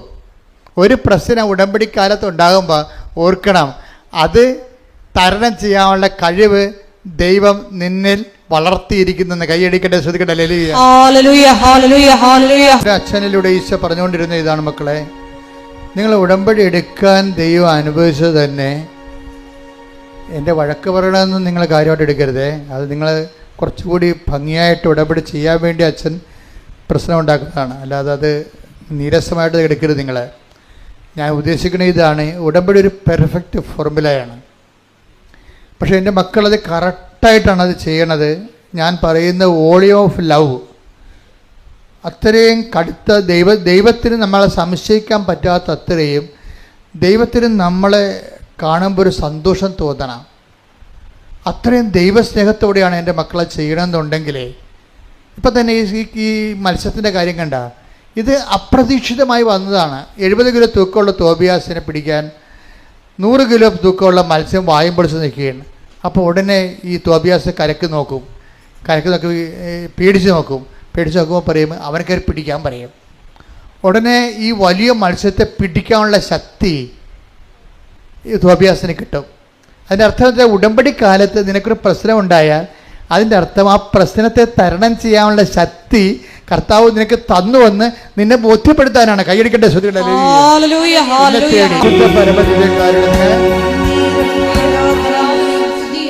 പരിശുദ്ധ പരമദിവ്യകാരുണ്യത്തിന് എന്നിട്ട് ഈ തോബിയാസ് മത്സ്യത്തെ പിടിച്ച് കരക്കിട്ടിട്ട് തോബിയാസ് പിന്നെ ദൂതനോട് ചോദിക്കും, വട ഐ ഷുഡ് നാവോ, ഇനി എന്താ ചെയ്യേണ്ടത്? ഉടനെ പറയും ഇതിൻ്റെ ചങ്കും കരളും പറിച്ചെടുക്കാൻ പറയും. ആ പ്രശ്നത്തിൻ്റെ ചങ്കും കരളും ഇയാളെ പറിച്ചെടുത്തിട്ട് രണ്ടുപേരും കൂടി അതിനെ ചുട്ടു തിന്നും. എങ്ങനെയാണ് ഇതിനെ അതിജീവിക്കണം നോക്കണം. എല്ലാ ഉടമ്പടി കാലങ്ങളുണ്ടാകുന്ന പ്രശ്നങ്ങൾ പോലും ദൈവം നിന്നെ വീണ്ടെടുക്കാൻ പോകുന്നതിൻ്റെ ഓരോ അടയാളങ്ങളും അതിൻ്റെ വഴികളുമാണ് വരണത്. അപ്പം നിങ്ങൾ പതറുകയല്ല ചെയ്യേണ്ടത്. നിങ്ങളെ പ്രേക്ഷിത പ്രവർത്തനത്തിൽ തോബിയാസിൻ്റെ സ്വഭാവം കണ്ടില്ലേ? ഓരോ വിഷയങ്ങൾ സംഭവിക്കുമ്പോൾ അവർ ഫോൺ വിളിച്ച് നാട്ടുകാരെയും വീട്ടുകാരെയും ബന്ധുക്കളെയും പാർട്ടിക്കാരെയും അല്ല വിളിക്കുന്നത്, ദൂതനെയാണ് നോക്കണത്. മത്സ്യം വന്നപ്പോൾ ദൂതനെ നോക്കി, മത്സ്യത്തെ പിടിച്ച് കരം കിട്ടപ്പോഴും ദൂതനോട് ചോദിച്ചു ഇനി എന്താ ചെയ്യേണ്ടത്? അപ്പോൾ ദൂതൻ പറഞ്ഞു അതിൻ്റെ ചങ്കം കരളും പറിക്കണം, അത് സൂക്ഷിച്ച് വെക്കണം, അതുകൊണ്ട് നമുക്ക് പണിയുണ്ട്. അപ്പോൾ ഓരോ വിഷയത്തെക്കുറിച്ചും ആ വിഷയത്തിൽ പങ്കെടുക്കുന്ന വ്യക്തികളെക്കുറിച്ചും ഒക്കെ നാളെ കാലങ്ങളിൽ ദൈവം നിനക്ക് ഗുണം ചെയ്യും. ഒരു പക്ഷേ ഇന്ന് നിന്നെ എതിർക്കുന്ന വ്യക്തികളാകാം. ഒരിക്കലേ ഞാനേ ഈ ചവിട്ടുനാടക വിജ്ഞാനകോശം എഴുതി. അത് ഞാൻ എൻ്റെ 89 കർത്താവ് ഈ ആധ്യാത്മിക ശുശ്രൂഷ തന്നപ്പോൾ അതിന് കൂടെ തന്നതാണ് സഭയുടെ മിഷണറി കലകളെ പുനരുജ്ജീവിപ്പിക്കുക. മിഷണറി കലകളാണ് ചവിട്ടുനാടകം, പുത്തമ്പാൻ, അമ്മാനം, ദേവാസ്, പിച്ചപ്പാട്ട്, അണ്ണായിപ്പാട്ട്, അങ്ങനെ കുറേ ഉണ്ട്. 9 കലകളുണ്ട്. അതെല്ലാം മൺമറഞ്ഞ് പോയിക്കൊണ്ടിരിക്കുകയാണ്. അതിനെ പുനരുജ്ജീവിപ്പിക്കാൻ പറഞ്ഞു. ഞാൻ പിന്നെ എനിക്ക് സമയം കിട്ടുമ്പോൾ ആധ്യാത്മിക ശുശ്രൂഷ കഴിഞ്ഞാൽ പിന്നെ ഞാൻ അതിൻ്റെ ഗവേഷണങ്ങൾ, പഠനങ്ങൾ, അവതരണങ്ങൾ, അതുപോലെ തന്നെ കളരികൾ സ്വരൂപിക്കുക, അവരെ പഠിപ്പിക്കാനുള്ള സംവിധാനം ഉണ്ടാക്കുക. അപ്പോൾ അത് നല്ല ശരിക്കും അമ്മ ഓരോരോ കാലങ്ങളിൽ ഹെൽപ്പ് ചെയ്യും. അവസാനം എനിക്ക് കേന്ദ്ര ഗവൺമെൻറ് ഞാൻ പ്രോജക്റ്റ് അയച്ചപ്പോൾ അവരത് അക്സെപ്റ്റ് ചെയ്തിട്ട് കേരളത്തിൽ 2 പേർക്ക് മാത്രം കൊടുക്കുക. സീനിയർ ഫെലോഷിപ്പ് തന്ന സെൻട്രൽ ഗവൺമെൻറ്. അത് അന്നത്തെ കാലത്ത് അതെനിക്ക് കിട്ടിയിരിക്കുന്നത് 2008 മറ്റെയാണ്. 2008 എനിക്ക് 3 ലക്ഷം രൂപയാണ് തന്നത് സെൻട്രൽ ഗവൺമെൻറ്. ഞാൻ ചെയ്ത വർക്ക് എന്തിനാണ്? ചവിട്ടുനാടക വിജ്ഞാനകോശം. അത് ആ വർക്ക് തീർന്ന എപ്പോഴാണ്? 5 കൊല്ലം കഴിഞ്ഞപ്പോൾ 2013 ആ വർക്ക് തീർന്ന. ആ വർക്ക് തീർന്നപ്പോൾ ഇത് പ്രസിദ്ധീകരിക്കണ്ടേ? ഇത് പ്രസിദ്ധീകരിക്കാൻ വേണ്ടി ഇതിന് എന്തുമാത്രം ഇത് ആദ്യമേ, അതായത് നിങ്ങൾ ഒരു സ്ഥലത്ത് നിങ്ങൾ പറയുമല്ലോ ഞാൻ അവിടെ കൊണ്ട് ബിസാക്ക് കൊടുത്തു, അപ്പോൾ ഏജൻസിക്ക് ഞാൻ 1,00,000 രൂപ കൊടുത്തു. പിന്നെ 6 മാസം കഴിഞ്ഞപ്പോൾ അത് മനസ്സിലായി ഏജൻസി ഫേക്കാണെന്ന് കണ്ടു. അത് ഉടനെ ഞാൻ കാശ് തിരിച്ചു ചോദിച്ചു. അവർ കുറച്ച് കാശ് തന്നു. പിന്നെ അവർ വിളിച്ചിട്ട് എടുക്കണില്ല. നിങ്ങളുടെ കഥ ഇല്ലേ, ആ കഥ പോലെ തന്നെ ഇതുപോലെ ഓരോ സംഭവങ്ങളും നമ്മുടെ ജീവിതം നടത്തുമ്പോൾ ദൈവം ഉദ്ദേശിക്കുന്നത് ഈ മത്സ്യത്തെ കൊല്ലാനുള്ള ബലം നീ പ്രാപിക്കാൻ വേണ്ടി പ്രാർത്ഥിക്കാൻ വേണ്ടി സ്കീംസ് തരികയാണ്. അതെപ്പോഴും ഓർത്തേനെ, പ്രാർത്ഥിക്കാനുള്ള സ്കീംസാണിത്. എല്ലാ കാര്യവും വിജയിക്കരുത്. എല്ലാ കാര്യവും വിജയിച്ചാൽ ദൈവത്തിൻ്റെ പദ്ധതി വിജയിക്കത്തില്ല. എല്ലാ കാര്യവും വിജയിച്ചാൽ നിൻ്റെ പദ്ധതി വിജയിക്കും. പക്ഷെ ദൈവത്തിൻ്റെ പദ്ധതി അതല്ല, നിന്നെ ബലമാക്കുകയാണ്. നിന്നെ എന്താണ് അവസാനം 4 ഫിലിപ്പിയർ 4:13 എന്ന് പറഞ്ഞ എന്താണ്? എന്നെ ശക്തനാക്കുന്നതിലൂടെ എന്ന് പറഞ്ഞ് ഫിലിപ്പിയർ 4:13 എന്നെ ശക്തനാക്കുന്നവനിലൂടെ എല്ലാം ചെയ്യാൻ എനിക്ക് സാധിക്കും. അപ്പോൾ ദൈവത്തിൻ്റെ ഉദ്ദേശം കുറച്ച് കാര്യം നമ്മൾ ചെയ്യുക. ഇപ്പം നമ്മൾ പാർട്ടിയെ ആശ്രയിച്ച് കഴിഞ്ഞാൽ ആ കുറച്ച് കാര്യങ്ങൾ നടക്കും അല്ലേ? അത് കുറച്ച് 5 കൊല്ലം കഴിയുമ്പോൾ അവിടെ ഭരണം മാറുകയും ചെയ്യും. അപ്പോൾ ഈ ലോകത്തിൻ്റെ ആൾക്കാർ ഇപ്പോൾ പൊന്ന്, പണം, അതുപോലെ ഇങ്ങനെ ഓരോ സംഭവങ്ങളൊക്കെ നമ്മൾ ആശ്രയം വെക്കുമ്പോൾ എല്ലാം നമുക്ക് കിട്ടത്തില്ല. അതെപ്പോഴും അതുകൊണ്ട് ബൈബിൾ എപ്പോഴും കറക്റ്റ് സ്പോട്ടിൽ നമ്മൾ നയിക്കത്തുള്ളൂ. എന്താണ് ഫിലിപ്പിയർ 4:13 എന്താ പറയണത്? എന്നെ ശക്തനാക്കുന്നതിലൂടെ എനിക്കെല്ലാം ചെയ്യാൻ പറഞ്ഞോളൂ, വായിച്ചോളൂ. സാധിക്കും. അതായത് ദൈവത്തിൽ ആശ്രയം വെച്ചാൽ മാത്രമേ നമുക്ക് എല്ലാം ചെയ്യാൻ പറ്റത്തുള്ളൂ, ഇല്ലേ? അല്ലെങ്കിൽ നമ്മൾ ഒരു പിന്നി മേടിക്കാൻ ഒരു കടയിൽ പോയി, അപ്പോൾ അവിടെ പിണ്ണാക്ക് മേടിക്കാൻ പാലം കയറി അപ്പുറത്തെ കടയിൽ പോയി, ഇങ്ങനെ പലയിടത്ത് നടക്കേണ്ടി വരും. അപ്പോൾ സൂപ്പർ മാർക്കറ്റിൽ കയറുകയാണെങ്കിൽ എല്ലാ സാധനവും അവിടെ ഉണ്ട്. ഇതുപോലെ നമ്മളെ ശക്തീകരിക്കുക എന്ന് പറയുന്ന പോലെ ദൈവത്തിൽ ആശ്രയിക്കുമ്പോൾ നമ്മുടെ ജീവിതത്തിൻ്റെ എല്ലാ മേഖലകളിലുമാണ് ദൈവത്തിൽ ആശ്രയിക്കേണ്ടതെന്നാണ് അർത്ഥം. അല്ലാതെ നിങ്ങൾക്ക് പറ്റുന്ന അബദ്ധം, ചില കാര്യങ്ങൾക്ക് ദൈവത്തിൽ ആശ്രയിക്കും, ചില കാര്യങ്ങൾക്ക് നിങ്ങളുടെ ആങ്ങളെ വിളിച്ച് പറയും, അവിടെ സംഭവം തെണ്ടും. അതാണ് പ്രശ്നം. ആങ്ങളൊക്കെ കുറച്ച് ഗുണ്ടാപ്പണിയൊക്കെ ഉള്ളതാണ്, കുറച്ച് കഞ്ചാവ് ബിസിനസ്സൊക്കെ ഉള്ളതാണ്. അമ്മായിയമ്മയോടെ പോരുന്ന ചില അമ്മായിയമ്മമാരുടെ മേൽമക്കൾ പറഞ്ഞിട്ടില്ലേ, എൻ്റെ ആങ്ങളൊക്കെ നിങ്ങളെ കൊട്ടേഷൻ കൊടുക്കുന്നു പറഞ്ഞിട്ടില്ലേ? ഒരു ദിവസം പത്രത്തെ വന്നാണ് അമ്മായിയമ്മ മരുമകളും കൂടി അടുക്കള പോര്. അപ്പോൾ ജയിക്കാൻ വേണ്ടി അമ്മായിയമ്മ ഒതുക്കാൻ വേണ്ടി പറഞ്ഞാണ്, എൻ്റെ ആങ്ങള ആരാണെന്ന് അറിയാമല്ലോ, കൊട്ടേഷനാണ്, നിങ്ങളെ ഞാൻ കൊട്ടേഷൻ കൊടുക്കുമെന്ന് പറയും. ആരും നിങ്ങളുടെ മകനെ കൊടുക്കുമെന്ന് പറയും. അനിയനുണ്ടേ ഭർത്താവിന്, അവൾക്ക് അവൾ കൊടുക്കാൻ വേണ്ടിയല്ല, ജയിക്കാൻ വേണ്ടി പറഞ്ഞാൽ. പക്ഷേ ആധ്യാത്മിക ജയിക്കാൻ വേണ്ടി പോലും അങ്ങനെ ലോകത്തിൻ്റെ ശക്തികളെ നിങ്ങളുടെ അവലംബം വെക്കരുത്. എപ്പോഴും നമ്മൾ ശ്രദ്ധിക്കണം. ഉടമ്പടി എടുക്കുമ്പോൾ, ഉടമ്പടി എന്ന് പറഞ്ഞാൽ ഒരു എന്തെങ്കിലും കൊണ്ടുവന്ന് ഇവിടെ കെട്ടിത്താത്തുന്ന വിഷയമല്ല, ഒരു ജീവിത രീതിയാണ്. എന്നെ ശക്തനാക്കുന്നതിലൂടെ എന്ന് വെച്ച് കഴിഞ്ഞാൽ എല്ലാം ചെയ്യാൻ വേണ്ടി നമ്മളെ ശക്തനാക്കാൻ ദൈവം മാത്രമേ ഉള്ളൂ. കൈയടിച്ച് സ്തുതിക്കട്ടെ. ഹല്ലേലൂയ. നിന്നെ ഉപേക്ഷിച്ചതാണെങ്കിൽ ഓക്കെ, ദൈവത്തെ അറിയാൻ പാലാത്തവർ അങ്ങനെ പല കാര്യം ചെയ്യും. ദൈവത്തെ അറിഞ്ഞിട്ടും അറിയാൻ പാലാതെ നടിച്ചുകൊണ്ട് നിൻ്റെ സൗകര്യത്തിന് വേണ്ടി നീ ആ പെങ്കൊച്ചിനെയും വിളിച്ചുകൊണ്ട് അവളെ പോകുന്നേ. നേരത്തെ ഇപ്പം 19 വയസ്സിലെ ആൺകൊച്ചിനെ കൂടി വീട്ടിൽ നിർത്തി വേല എടുപ്പിക്കാൻ വേണ്ടി വിളിക്കുകയാണ്. കുറച്ച് കഴിഞ്ഞപ്പോഴാണ് ഒരു അരിശം കൊണ്ട് ആറ്റിച്ചാടുന്നവരെ പല അരിശം എടുത്താൽ പിന്നെ അവിടെ പോകാൻ പറ്റത്തില്ല. ഇപ്പോഴെന്ത് 19 വയസ്സിൽ ആ പയ്യനെ കിട്ടണമെന്ന് പറയുകയാണ്. അതിനകത്ത് നീതി ഉണ്ടോ എന്ന് അറിയത്തില്ല. അവനാണ് ഇവളെ ഉപേക്ഷിച്ചെന്നുണ്ടെങ്കിൽ തീർച്ചയായിട്ടും നമുക്ക് അതിൻ്റെ അകത്തൊരു സ്കോപ്പുണ്ട്.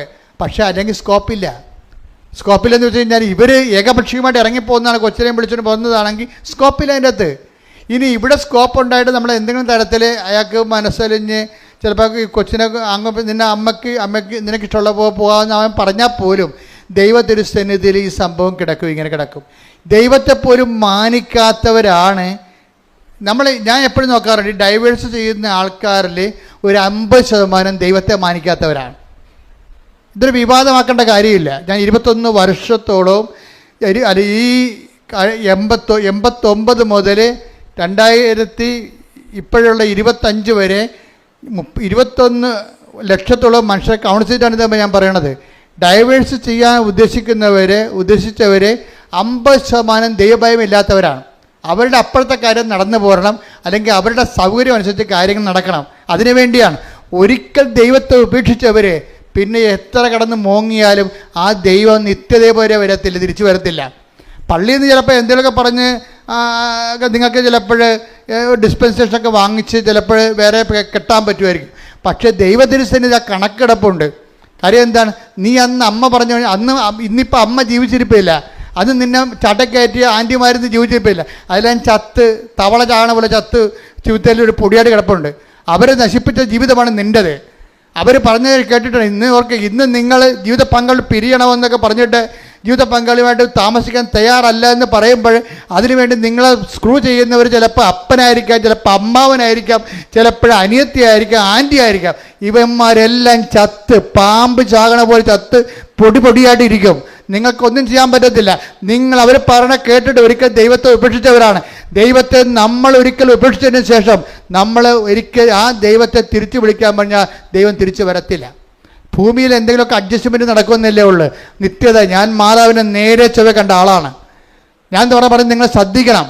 കാര്യം ദൈവത്തെക്കുറിച്ച് വ്യക്തമായ അഭിപ്രായമില്ലാത്തവർ, അടയാളമില്ലാത്തവർ, അനുഭവമില്ലാത്ത ആൾക്കാർ ഉണ്ടാക്കിയിട്ടുള്ള ആധ്യാത്മികതയിൽ ചിലപ്പോൾ ഇങ്ങനെ പലതരത്തിലുള്ള കോംപ്രമൈസും ഒത്തുതീർപ്പും ഉണ്ടാകും. പക്ഷെ ഒരു കാര്യം വ്യക്തമാണ്, കൃപാസനത്തിലാണ് ഉടമ്പടി ദൈവം തന്നിട്ടുണ്ടെങ്കിൽ ആ ഉടമ്പടിയുടെ 10,000ങ്ങളും ദൈവത്തെ അറിയുന്നുണ്ടെങ്കിൽ ദൈവം വസിക്കുന്ന ഇടത്ത് വന്ന് നിൽക്കുമ്പോൾ നിങ്ങൾ മാനസാന്തരപ്പെടാതെ നിങ്ങൾ ബാധ്യസ്ഥരാണ്.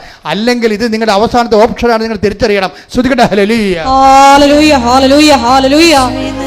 ഞങ്ങളുടെ ജീവിതത്തിൽ പശ്ചാത്തപിക്കാനുള്ള, ദൈവത്തിലേക്ക് തിരിച്ചു വരാനുള്ള അവസരങ്ങൾ നഷ്ടപ്പെടുത്താതിരിക്കുവാനുള്ള വലിയ കൃപ ഞങ്ങൾക്ക് നൽകണമേ. ഹല്ലേലൂയ, ഹല്ലേലൂയ. മഹത്വം, മഹത്വം. പിശാച് ഭർത്താക്കന്മാരെ കൊല്ലുന്ന സ്ത്രീയെ കല്യാണം കഴിച്ചാലും ദൈവത്തിൻ്റെ ഒരു സംരക്ഷണം ഉണ്ടാകും. അതായത് ഉടമ്പടി നമുക്ക് നൽകുന്ന സംരക്ഷണം നിസ്സാരമല്ല. സലുവിൻ്റെ സാക്ഷ്യത്തിൽ കേൾക്കുന്നത് എന്താണ്? അണലി ഒരു ദിവസം, രണ്ടാമത്തെ ദിവസം ശംഖ് വരെ, മൂന്നാമത്തെ ദിവസം മൂർക്കരിങ്ങനെ കയറി ഇറങ്ങി പോവുകയാണ്. അവളെന്താ ചെയ്യണത്? അവളൊന്നും ചെയ്തില്ല. അവൾ ചെയ്തിട്ടിരിക്കണത് കൃപാസനത്തിൽ നിന്ന് മണ്ണെടുത്ത് ഇവിടെ വന്നു വെച്ചു. വർഷങ്ങളായിട്ടുള്ള പാമ്പ് ശല്യമാണേ. മണ്ണെടുത്തിട്ട് എന്ത് ചെയ്ത് ഉടമ്പടി ഉപ്പുമായിട്ട് കലർത്തി. അത് സ്വന്തമായിട്ട് ചെയ്യണതാണ്, ആരും പറഞ്ഞു കൊടുക്കണതല്ല. ദൈവ പൈതലിനെ സംബന്ധിച്ചിടത്തോളം ദൈവ പൈതലിന് ദൈവവുമായിട്ട് ജീവിച്ച് കഴിയുമ്പോൾ പരിഹാര മാർഗങ്ങൾ സ്വന്തം മനസ്സിൽ തന്നെ ദൈവം കൊടുക്കും. അവളെന്ത് ചെയ്ത് ആ ഉപ്പ് കൊണ്ടുവന്ന് വെയിലിൽ മുഴുവൻ വിശ്വാസപ്രമാണം ചൊല്ലിയിട്ട് വെയിലിക്ക് മുഴുവൻ ഉപ്പ് തൂളി. കാര്യം വെച്ചാൽ അവർക്ക് ആപ്പടെ 5 സെൻറ്റ് സ്ഥലമേ ഉള്ളൂ. ചുറ്റോടിയിട്ടുള്ള കാടാണ്. അത് നാട്ടുകാരുടെ പുരയിടമാണ്.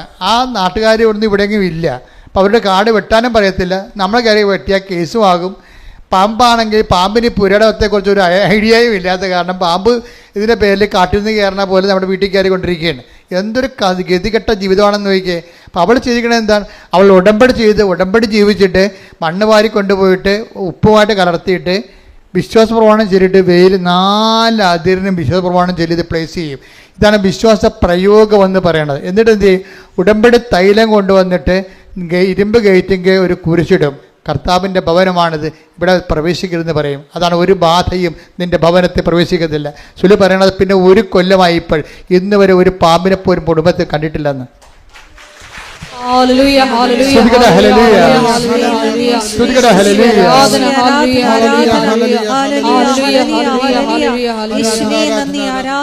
പരിശുദ്ധ പരമ ദിവ്യകാരുണ്യത്തിന് നേരവും ആരാധനയും സ്തുതിയും പുകഴ്ചയും. അതായത് ഒരു വ്യക്തി വിശ്വാസത്തെ വളർന്നു കഴിയുമ്പോൾ ഇത്രയും നാൾ കൈകാര്യം ചെയ്യാൻ പാടില്ല വിഷയമൊക്കെ വെറുതെ പുഷ്പം പോലെ കൈകാര്യം ചെയ്യണം. അത് കാര്യം എന്താണ്? ഇവളിപ്പോൾ അതോറിറ്റിയായി, ഉടമ്പടിയുടെ ഒരു ഉടമസ്ഥതയായി. നമ്മൾ ഉണക്ക ഉടമ്പടിയെക്കുറിച്ചും അതുപോലെ തന്നെ ഫ്രഷ് ഉടമ്പടിയെക്കുറിച്ചൊക്കെ പറയുമ്പോഴും ഉടമ്പടിയുടെ ഒരു ഉടമസ്ഥൻ, ഉടമ്പടിയുടെ ഒരു ഉടമസ്ഥ എന്ന് പറയുന്നത് ഒരു സ്റ്റാറ്റസാണ്. ശരിക്കും പറഞ്ഞാൽ ഒരു പദവിയാണ്. എന്താണ് നിൻ്റെ പദവി എന്ന് ചോദിച്ചാൽ ദൈവതിരുസേനയിൽ പറയണം, ഞാൻ ഉടമ്പടിയുടെ ഉടമസ്ഥയാണെന്ന് പറയണം. എന്താ കാര്യം? ഉടമ്പടിയിലൂടെയാണ് ഞാൻ ജീവിക്കണത്. എൻ്റെ ജീവിതത്തെ ഞാൻ സ്നേഹിക്കുന്നതിന് വേണ്ടി ദൈവം തന്നിട്ടുള്ള തെറ്റാത്ത ദൈവികമായ സ്വർഗീയ പദ്ധതിയാണ് ഉടമ്പടി. അതനുസരിച്ചാണ് ഞാൻ എൻ്റെ ജീവിതം ക്രമീകരിക്കുന്നത്. എൻ്റെ നിലപാടുകൾ, എൻ്റെ സ്വഭാവങ്ങൾ, എൻ്റെ പെരുമാറ്റങ്ങൾ എല്ലാം ഉടമ്പടി പ്രകാരമാണ്. അങ്ങനെ ഉടമ്പടി പ്രകാരമായിട്ട് തന്നെയാണ് നീ ജീവിക്കണമെന്നുണ്ടെങ്കിൽ നീ ആരായി മാറും? ഉടമ്പടിയുടെ ഉടമസ്ഥൻ അല്ലെങ്കിൽ ഉടമസ്ഥ. പ്രാർത്ഥിക്കുക, കർത്താവായ ദൈവമേ, കർത്താവായ ദൈവമേ, ഉടമ്പടി എടുക്കുന്ന ഞങ്ങള് ഉടമ്പടി ജീവിതത്തിന്റെ ഉടമസ്ഥരാകാൻ അഭിഷേകം ചെയ്യണമേ. ശ്രദ്ധിക്കട്ടെ. ഹല്ലേലൂയ, ഹല്ലേലൂയ, ഹല്ലേലൂയ.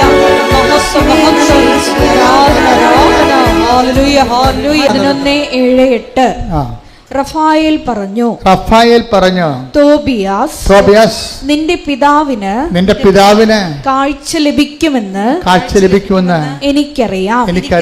കയ്പ അവന്റെ കണ്ണുകളിൽ പുരട്ടണം. ചൊറിച്ചിൽ അനുഭവപ്പെടുമ്പോൾ അവൻ കണ്ണു തിരുമും. അപ്പോൾ വെളുത്ത പാടകൾ പൊഴിഞ്ഞു വീഴുകയും അവൻ നിന്നെ കാണുകയും ചെയ്യും. അതായത് തോബിയാസിന്റെ അപ്പനാണ് തോബിത്ത് അന്ധനായിരുന്നു. ആ കുരുവെന്ന് കാട്ടിച്ച് കണ്ണുപോയതാണ്. ആ കണ്ണ് തിരികെ എടുക്കാൻ വേണ്ടിയാണ് മീനിനെ കൊണ്ടുവന്നിരിക്കുന്നത്. കണ്ടില്ലേ? ആദ്യം പക്ഷെ മീൻ വിഴുങ്ങാൻ വന്ന പോലെയാണ് നമുക്ക് തോന്നിയത്. പക്ഷെ വിഴുങ്ങാൻ വന്നതുകൊണ്ട് നമ്മൾ അറ്റാക്ക് ചെയ്ത് അതിനെ പിടിച്ചെടുക്കാൻ വേണ്ടി ദൈവത്തിൻ്റെ പദ്ധതിയാണ്. അതായത് ഇവർ ഉടമ്പടി, അപ്പനും മകനും ഉടമ്പടി ജീവിക്കുന്നവരാണ്. അപ്പനും മകനും ഉടമ്പടി കർക്കശമായിട്ട് തെറ്റാത്ത രീതിയിൽ ഉടമ്പടി ജീവിക്കുന്നവരാണ്. അതുകൊണ്ട് അവരുടെ ജീവിതത്തിൽ സംഭവിക്കുന്ന ഓരോ വിഷയങ്ങൾക്കും ദൈവത്തിൻ്റെ നിശ്ചയങ്ങളുണ്ട്, ദൈവത്തിൻ്റെ നിയോഗങ്ങളുണ്ട്. അതെല്ലാം അവസാനം ശുഭമായി. ഇപ്പം നമ്മളെ ഈ എഫേസ്യൻസ് വായിക്കത്തില്ലേ? എന്താണ് 3:20 വായിച്ചേ?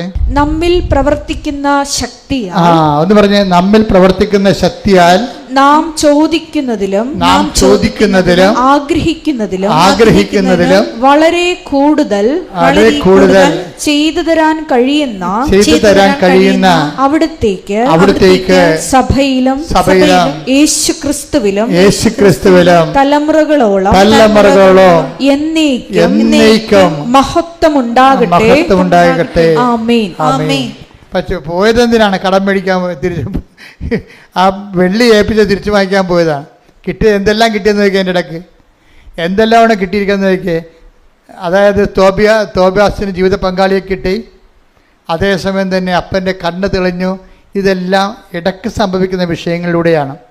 അതുകൊണ്ട് തന്നെയാണ് ഉടമ്പടിയുടെ കാർക്കശ്യങ്ങളിൽ ഒത്തുതീർപ്പില്ലാതെ നിങ്ങൾ എന്ത് ഉടമ്പടി ചെയ്യുമ്പോഴും അത് എപ്പോഴും ശ്രദ്ധിക്കേണ്ട കാര്യമാണ്. എന്താണ്? കർത്താവ് ചോദിക്കുന്ന ഒരേ ഒരു ചോദ്യമുണ്ട്. എന്താണ്? ഇവരെക്കാൾ അധികമായി. എന്തിനാണ് നിങ്ങൾ ഉടമ്പടി എടുത്തിരിക്കണം ചോദിച്ചു കഴിഞ്ഞാൽ ഒറ്റ ഉത്തരവേ ഉള്ളൂ. Take the bed. ശ്രുതികട്ടെ. ഹല്ലേലൂയ, ഹല്ലേലൂയ, ഹല്ലേലൂയ. യോഹന്നാൻ 21:15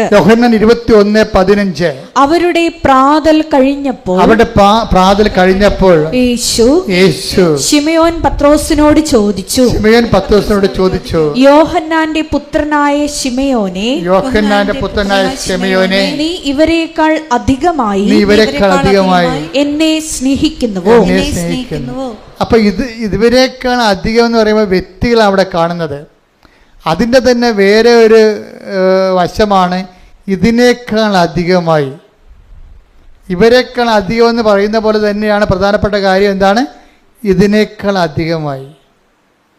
ഇവരെന്ന് പറയുമ്പോൾ പേഴ്സണാണ് അവിടെ വരുന്നത്. നമ്മുടെ ജീവിതാനുഭവം നമ്മൾ സ്കാൻ ചെയ്യുമ്പോൾ നമുക്ക് മനസ്സിലാക്കുന്നത് നമ്മുടെ ജീവിതത്തിൽ പ്രശ്നമുണ്ടാക്കുന്നത് വ്യക്തികൾ മാത്രമല്ല.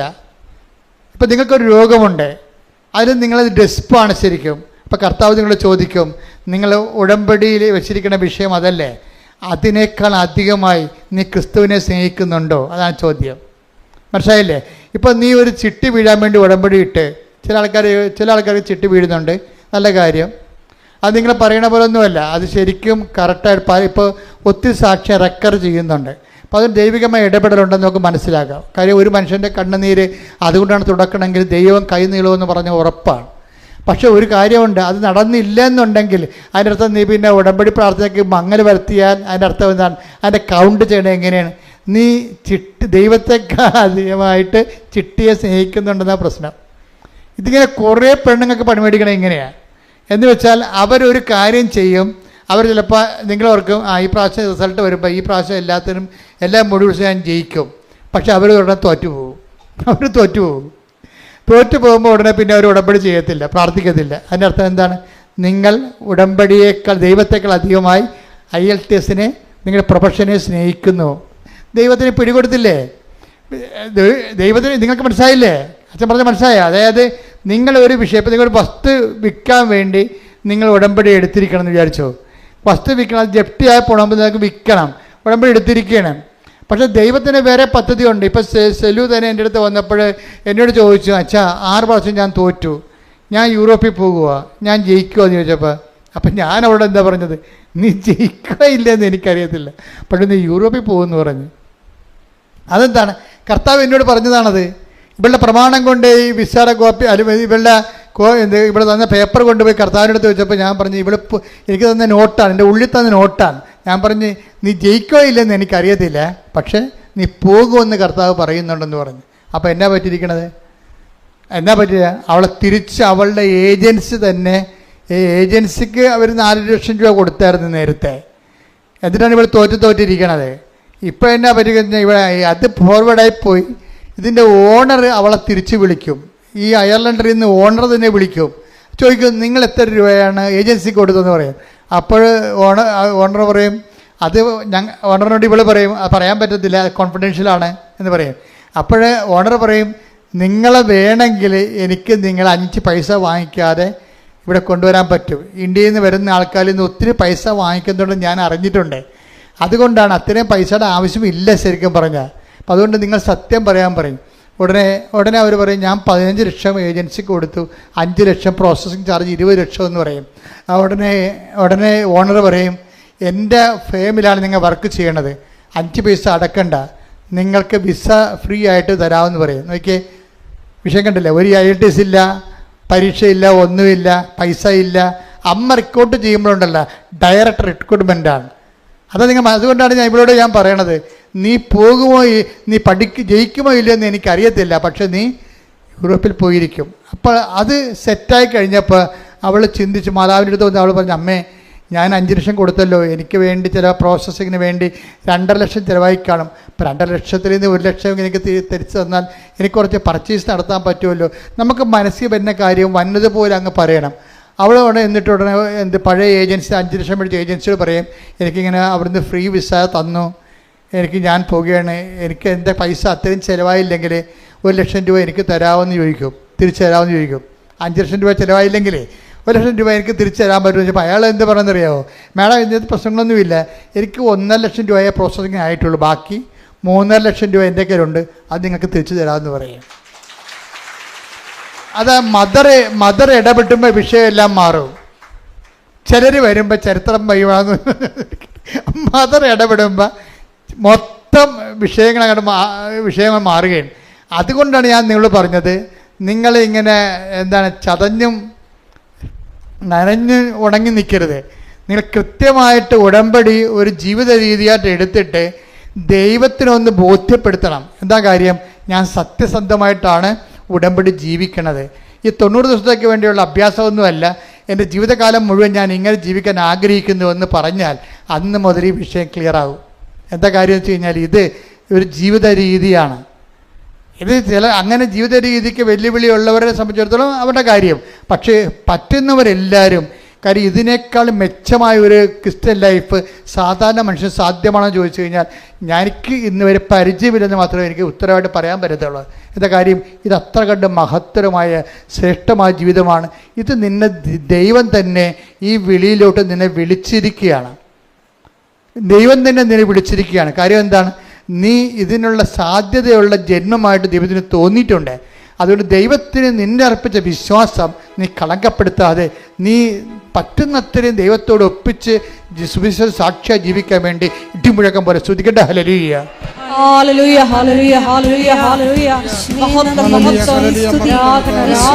സുന്ദരമായിട്ട് ഹൃദ്യമായിട്ടും നിങ്ങളെ ആവേശഭരിതരായിക്കൊണ്ടാണ് കർത്താവിൻ്റെ ആത്മാഭിഷേകത്തിലെ ഈശോ നമുക്ക് വചനങ്ങൾ നൽകിയത്. നിങ്ങൾ കഷ്ടപ്പെട്ട് വിഷമിച്ച് വേദനിച്ച് കർത്താവിൻ്റെ ദിവസം ഇവിടെ എത്തിയത് ദൈവമാണ് നിങ്ങളെ കൊണ്ടുവന്നതെന്നും ബോധ്യമുണ്ടാകണം. ഈ മാതാവിൻ്റെ മണ്ണിൽ ചവിട്ടിയിട്ടുണ്ടെങ്കിൽ നിങ്ങൾ ദൈവമാണ് ചവിട്ടിച്ചിരിക്കണമെന്ന് ബോധ്യം ഉണ്ടാകണം. അതുകൊണ്ട് തന്നെ നിങ്ങളുടെ ജീവിതത്തിലേക്ക് ദൈവം നിങ്ങളെ ഏറ്റെടുത്തിരിക്കുന്നു. ശ്രുതിക്കട്ടെ. ഹല്ലേലൂയ ഹല്ലേലൂയ ഹല്ലേലൂയ ഹല്ലേലൂയ. യേശുവേ നന്ദി, യേശുവേ ആരാധന, മഹത്വം മഹത്വം, ആരാധന ആരാധന, ഹല്ലേലൂയ ഹല്ലേലൂയ, യേശുവേ ആരാധന, ഹല്ലേലൂയ ഹല്ലേലൂയ, മഹത്വം മഹത്വം, ആരാധന ആരാധന, ഹല്ലേലൂയ. പരിശുദ്ധ പരമദിവ്യകാരുണ്യത്തിന് നേരവും ആരാധനയും സ്തുതിയും പുകഴ്ചയും ഉണ്ടായിരിക്കട്ടെ. എൻ്റെ പെൺമക്കളെ, അച്ഛൻ പ്രാർത്ഥിക്കാൻ പോകുന്ന വിഷയങ്ങൾ പറയാം. അപ്പോൾ നിങ്ങൾ അതനുസരിച്ച് സ്തുതിച്ചുകൊണ്ടേയിരിക്കണം. കർത്താവിൻ്റെ കൃപ നിങ്ങളിലേക്ക് ആവശ്യിക്കപ്പെടുകയും നിങ്ങൾക്ക് ഈ വിഷയത്തിൽ സാക്ഷ്യം പറയാൻ സാധിക്കുകയും ചെയ്യും. മനുഷ്യൻ്റെ കണ്ണുനീരിന് പരിഹാരം ഉണ്ടാക്കാൻ വേണ്ടിയാണ് ദൈവം ഈ കുഞ്ഞു സ്ഥാപനം സൃഷ്ടിച്ചിരിക്കുന്നത്. 10,000-കണക്കിന് സാക്ഷികളുടെ പിൻബലം നമുക്കുണ്ട്. അതുകൊണ്ട് തന്നെ അച്ഛൻ എന്നോട് പറഞ്ഞിട്ടുള്ള വചനങ്ങൾ, എന്നിലൂടെ ദൈവം നിനക്ക് വെളിപ്പെടുത്തി തന്നിട്ടുള്ള വചനങ്ങൾ അനുസരിച്ച് ജീവിക്കാൻ വേണ്ടി കണ്ണുനീരോടെ നീ പ്രാർത്ഥിച്ചാൽ മാത്രം മതി. അതുപോലെ തന്നെ ഉടമ്പടി എന്താണോ അതിൻ്റെ ആത്മാവനുസരിച്ചുകൊണ്ട് ജീവിക്കാനുള്ള പ്രത്യേകമായ കൃപയാൽ ദൈവം നിന്നെ അഭിഷേകം ചെയ്യട്ടെ. ശ്രദ്ധിക്കട്ടെ. ഹല്ലേലൂയ ഹല്ലേലൂയ ഹല്ലേലൂയ ഹല്ലേലൂയ ഹല്ലേലൂയ, മഹത്വം മഹത്വം, ആരാധന ആരാധന, ഹല്ലേലൂയ ഹല്ലേലൂയ ഹല്ലേലൂയ ഹല്ലേലൂയ. ഉടമ്പടി നിബന്ധനകൾ സദാപൂർവ്വം പാലിക്കാനുള്ള അഭിഷേകം, ഹല്ലേലൂയ ഹല്ലേലൂയ, മഹത്വം മഹത്വം, ആരാധന ആരാധന. പരിശുദ്ധ പരമദിവ്യകാരുണ്യത്തിന് നേരവും ആരാധനയും സ്തുതിയും പുകഴ്ചയും ഉണ്ടായിരിക്കട്ടെ. അച്ഛൻ പ്രാർത്ഥിക്കാൻ പോകുന്ന വിഷയങ്ങൾ മക്കളില്ലാത്തവർക്ക് വേണ്ടി പ്രാർത്ഥിക്കാം. പങ്ക്രിയാസിലൊക്കെ കല്ലുള്ളവരുണ്ട്, കിഡ്നിയിൽ കല്ലുള്ളവരുണ്ട്. ഇങ്ങനെ ചില അവയവങ്ങളിൽ ഇതുപോലെ കല്ല് ഫോം ചെയ്യുന്നതുണ്ട്. അവിടെയെല്ലാം കർത്താവിൻ്റെ വിശുദ്ധമായ രക്തം അടിപ്പെടുന്ന പോലെ വൈതാക്കാലം പോലെ നിബന്ധിച്ചുകൊണ്ട് നിന്നെ അതിൽ നിന്ന് ഓപ്പറേഷൻ ഇല്ലാതെ നിന്നെ കർത്താവ് സുഖപ്പെടുത്താൻ വേണ്ടി പ്രാർത്ഥിക്കും. നടുവ് വേദനയുള്ളവരുടെ നടുവ് പിൻകഴുത്തുകൾ ഇങ്ങനെ മുന്തിയിരിക്കുന്നുണ്ട്. അവരെല്ലാം അത് നടുവിന് ഡിസ്കിന് പ്രശ്നമുള്ളവരാണ്. പലപ്പോഴും ഇങ്ങനെ മുതുക് കുഞ്ഞു പിൻകഴുത്ത് ഉന്തിയിരിക്കുന്നത്. അവരെ സമർപ്പിച്ച് പ്രാർത്ഥിക്കും. അവർ പ്രാർത്ഥനയുടെ പരിധി വന്നിട്ടുണ്ട്. അതുപോലെ തന്നെ മുടി വല്ലാണ്ട് കൊഴിഞ്ഞു പോകുന്നവർ, വല്ലാതെ മുടി കൊഴിഞ്ഞു പോകുന്നവർ, ശരീരം ചൂടാകുന്നവർ, പ്രഷർ വിട്ടുമാറാത്തവർ, ഷുഗർ രോഗികൾ, അതുപോലെ പല ശരീരങ്ങളെ അസ്ഥികളെല്ലാം ദ്രവിക്കുന്നവർ, അസ്ഥി സന്ധികളിൽ നീര് വെക്കുന്നവർ, അവർക്ക് വേണ്ടി പ്രാർത്ഥിക്കാം. അതുപോലെ തന്നെ പ്രഷർ മാറ്റമില്ലാത്ത രീതിയിൽ നിൽക്കുന്നവർ, കിടപ്പ് രോഗികളുണ്ട്, അവർക്ക് വേണ്ടി പ്രാർത്ഥിക്കും. മക്കളില്ലാത്തവർക്ക് വേണ്ടി പ്രാർത്ഥിക്കും. കല്യാണം ഒത്തുവരാത്തവർക്ക് വേണ്ടി പ്രാർത്ഥിക്കും. ജീവിത പങ്കാളി നഷ്ടപ്പെട്ടവർക്ക് വേണ്ടി പ്രാർത്ഥിക്കും. ജീവിത പങ്കാളി മരിച്ചവർക്ക് വേണ്ടി പ്രാർത്ഥിക്കും. അവർക്കെല്ലാം അവരുടെ ജീവിതത്തിലെല്ലാം ദൈവത്തിൻ്റെ ഇടപെടൽ, ഏത് തരത്തിലും ദൈവത്തിന് നിന്നെ സഹായിക്കാം. മറ്റു മനുഷ്യർ എന്നെ ശക്തനാക്കുന്നുണ്ട്, എനിക്കെല്ലാം ചെയ്യാൻ കഴിയുമെന്ന് പറഞ്ഞത്, നിൻ്റെ സങ്കടം എന്താണോ, നിൻ്റെ വിഷയം എന്താണോ, നിന്നെ ഏത് തരത്തിലും സഹായിക്കാൻ, ഏത് അവസ്ഥയിലും സഹായിക്കാൻ നിൻ്റെ ദൈവത്തിന് മാത്രമേ കഴിയൂ. ക്യാൻസർ രോഗികൾക്ക് വേണ്ടി പ്രാർത്ഥിക്കാം. അതുപോലെ തന്നെ ശരീരം മുഴുവൻ വിസർപ്പ രോഗങ്ങൾ, സോറിയാസിസ് രോഗികൾക്ക് വേണ്ടി പ്രാർത്ഥിക്കാം. പിസ്തുല രോഗികൾ, PCOD രോഗികൾ, അതുപോലെ തന്നെ അർസസ് രോഗികൾ, അൾസർ രോഗികൾക്ക് വേണ്ടി പ്രാർത്ഥിക്കാം. എല്ലാ രോഗികൾക്ക് വേണ്ടി പ്രാർത്ഥിക്കുന്ന സമയം, അതുപോലെ തന്നെ ജോലി ഇല്ലാത്തവർ, ജോലി അന്വേഷിക്കുന്നവർ, ഓരോരോ പേപ്പറുകൾ, രേഖകൾ അന്വേഷിക്കുന്നവർ, കാത്തിരിക്കുന്നവർ, പരീക്ഷയുടെ റിസൾട്ടുകൾ കാത്തിരിക്കുന്നവർ, വസ്തു വിൽക്കാനുള്ളവർ, വസ്തു വാങ്ങാനുള്ളവർ, വീട് വിൽക്കാനുള്ളവർ, വീട് വെക്കാനുള്ളവർ, വീടിന് സമാധാനം ഇല്ലാത്തവർ, എല്ലാ മേഖല പൈശാചിക ബന്ധങ്ങൾ അഴിഞ്ഞു പോകാൻ വേണ്ടി പ്രാർത്ഥിക്കും. ഇട്ടുമുഴുക്കാൻ പോലെ ശ്രദ്ധിക്കട്ടെ. ഇതിന്റെ ഉന്നതമായ നാമത്തിന് സ്വന്തം ചെയ്യുന്ന കർത്താവേ, നിന്റെ വിശുദ്ധ പൗരോഹിത്യത്തെ മഹത്വപ്പെടുത്തണമേ കർത്താവേ. സഭയിലുള്ള സാന്നിധ്യം പ്രകടമാക്കണമേ കർത്താവേ. 39 വർഷം ഞാൻ അർപ്പിച്ച കൃപാന്റെ യോഗ്യതയാൽ കൃപാസനത്താറെ ജീവനോടെ പ്രത്യക്ഷപ്പെട്ട പരിശുദ്ധ അമ്മയുടെ മാധ്യസ്ഥതയിലെ അടിപ്പെടുന്ന പോലെ വൈദാഘാതം പോലെ ദൈവികമായ ശക്തി നിങ്ങൾ സ്ഥിരപ്പെടുകട്ടെ എന്ന് പ്രാർത്ഥിക്കുന്ന ഉച്ച മുതൽ ഉള്ളംകാല് വരെ കർത്താവിൻ്റെ രക്തം പടരട്ടെ.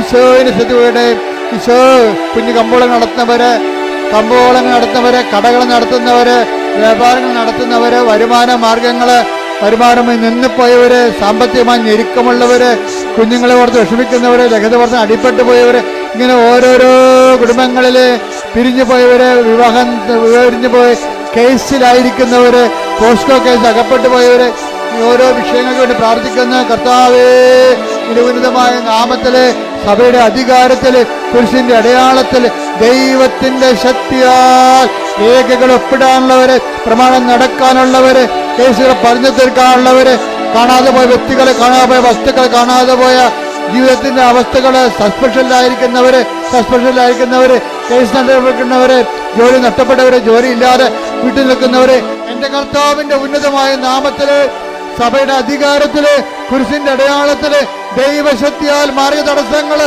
ജീവിത ദുരിതങ്ങള്, ജീവിത തടസ്സങ്ങള് യേശുക്രിസ്തുവിന്റെ ഉന്നതമായ നാമത്തിൽ മാറിപ്പോകട്ടെ. മാർഗവേദങ്ങള് യേശുവിന്റെ നാമത്തില്, യേശുവിന്റെ നാമത്തില് ദുരിതങ്ങള്, തടസ്സങ്ങള്, ദുരിതങ്ങള്, മറിയങ്ങള്, മറു തടസ്സങ്ങള് യേശുവിന്റെ നാമത്തിൽ മാറിപ്പോകട്ടെ. ശ്രുതികട്ടെ, ശ്രുതികട്ടെ, ശ്രുതികട്ടെ. ആരാധന ദൈവപിതാവേ, നന്ദി ദൈവപിതാവേ, മഹത്വം ദൈവപിതാവേ, ആരാധന. മൗനമായി പ്രാർത്ഥിക്കട്ടെ. മുട്ട നിൽക്കുക, കൈകൾ കൂപ്പി കർത്താവിനെ നോക്കിക്കൊണ്ട് മൗനമായി പ്രാർത്ഥിക്കട്ടെ. അഭിഷേകത്തിൻ്റെ വലിയ സ്വർഗീയ നിമിഷങ്ങളിൽ നമ്മളായിരിക്കുന്ന ജോലിയില്ലാത്തവർക്ക് വേണ്ടി പ്രാർത്ഥിക്കട്ടെ. കടകമ്പോളങ്ങൾ, ചെറിയ വ്യാപാരങ്ങൾ, വ്യവസായങ്ങൾ, വരുമാന മാർഗം നഷ്ടപ്പെട്ടവരുണ്ട്, വരുമാന മാർഗം കെട്ടുപോയവരുണ്ട്. അവർക്ക് വേണ്ടി അച്ഛൻ പ്രാർത്ഥിച്ചുകൊണ്ടിരിക്കുന്ന സമയമാണ്.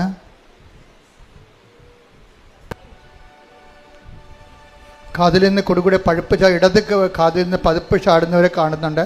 കർത്താവ് സുഖപ്പെടുന്നവരുടെ കർത്താവിന് സന്ദേശമുണ്ട്. ശ്രുതിക്കട്ടെ. ഹല്ലേലൂയ, ഹല്ലേലൂയ, ഹല്ലേലൂയ, ഹല്ലേലൂയ. രോഗസൗഖ്യ സന്ദേശത്തിന് നന്ദി പറയുന്നു.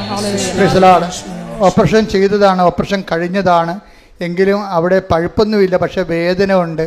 അത് വിട്ടുമാറാത്ത രീതിയിൽ വേദന, റീഓപ്പറേഷൻ വേണമെന്നുള്ള രീതിയിലേക്കാണ് കാര്യങ്ങൾ പോകുന്നത്. കർത്താവ് വ്യക്തിയെ സ്പർശിക്കുന്നുണ്ട്. ശ്രുതിക്കട്ടെ.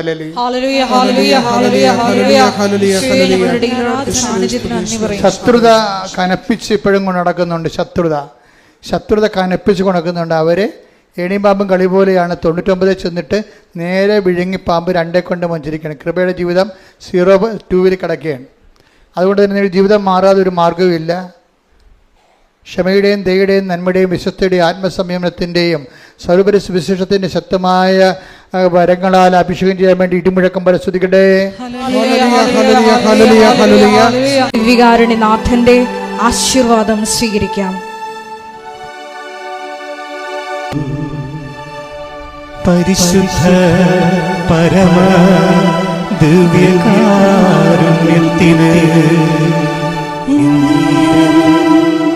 ആരാധനയും സ്തുതിയും പുകഴ്ചയും ഉണ്ടായിരിക്കട്ടെ. പരിശുദ്ധ പരമ ദിവ്യകാരുണ്യത്തിന്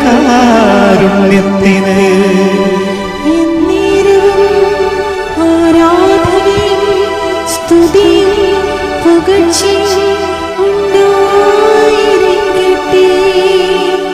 പരിശുദ്ധ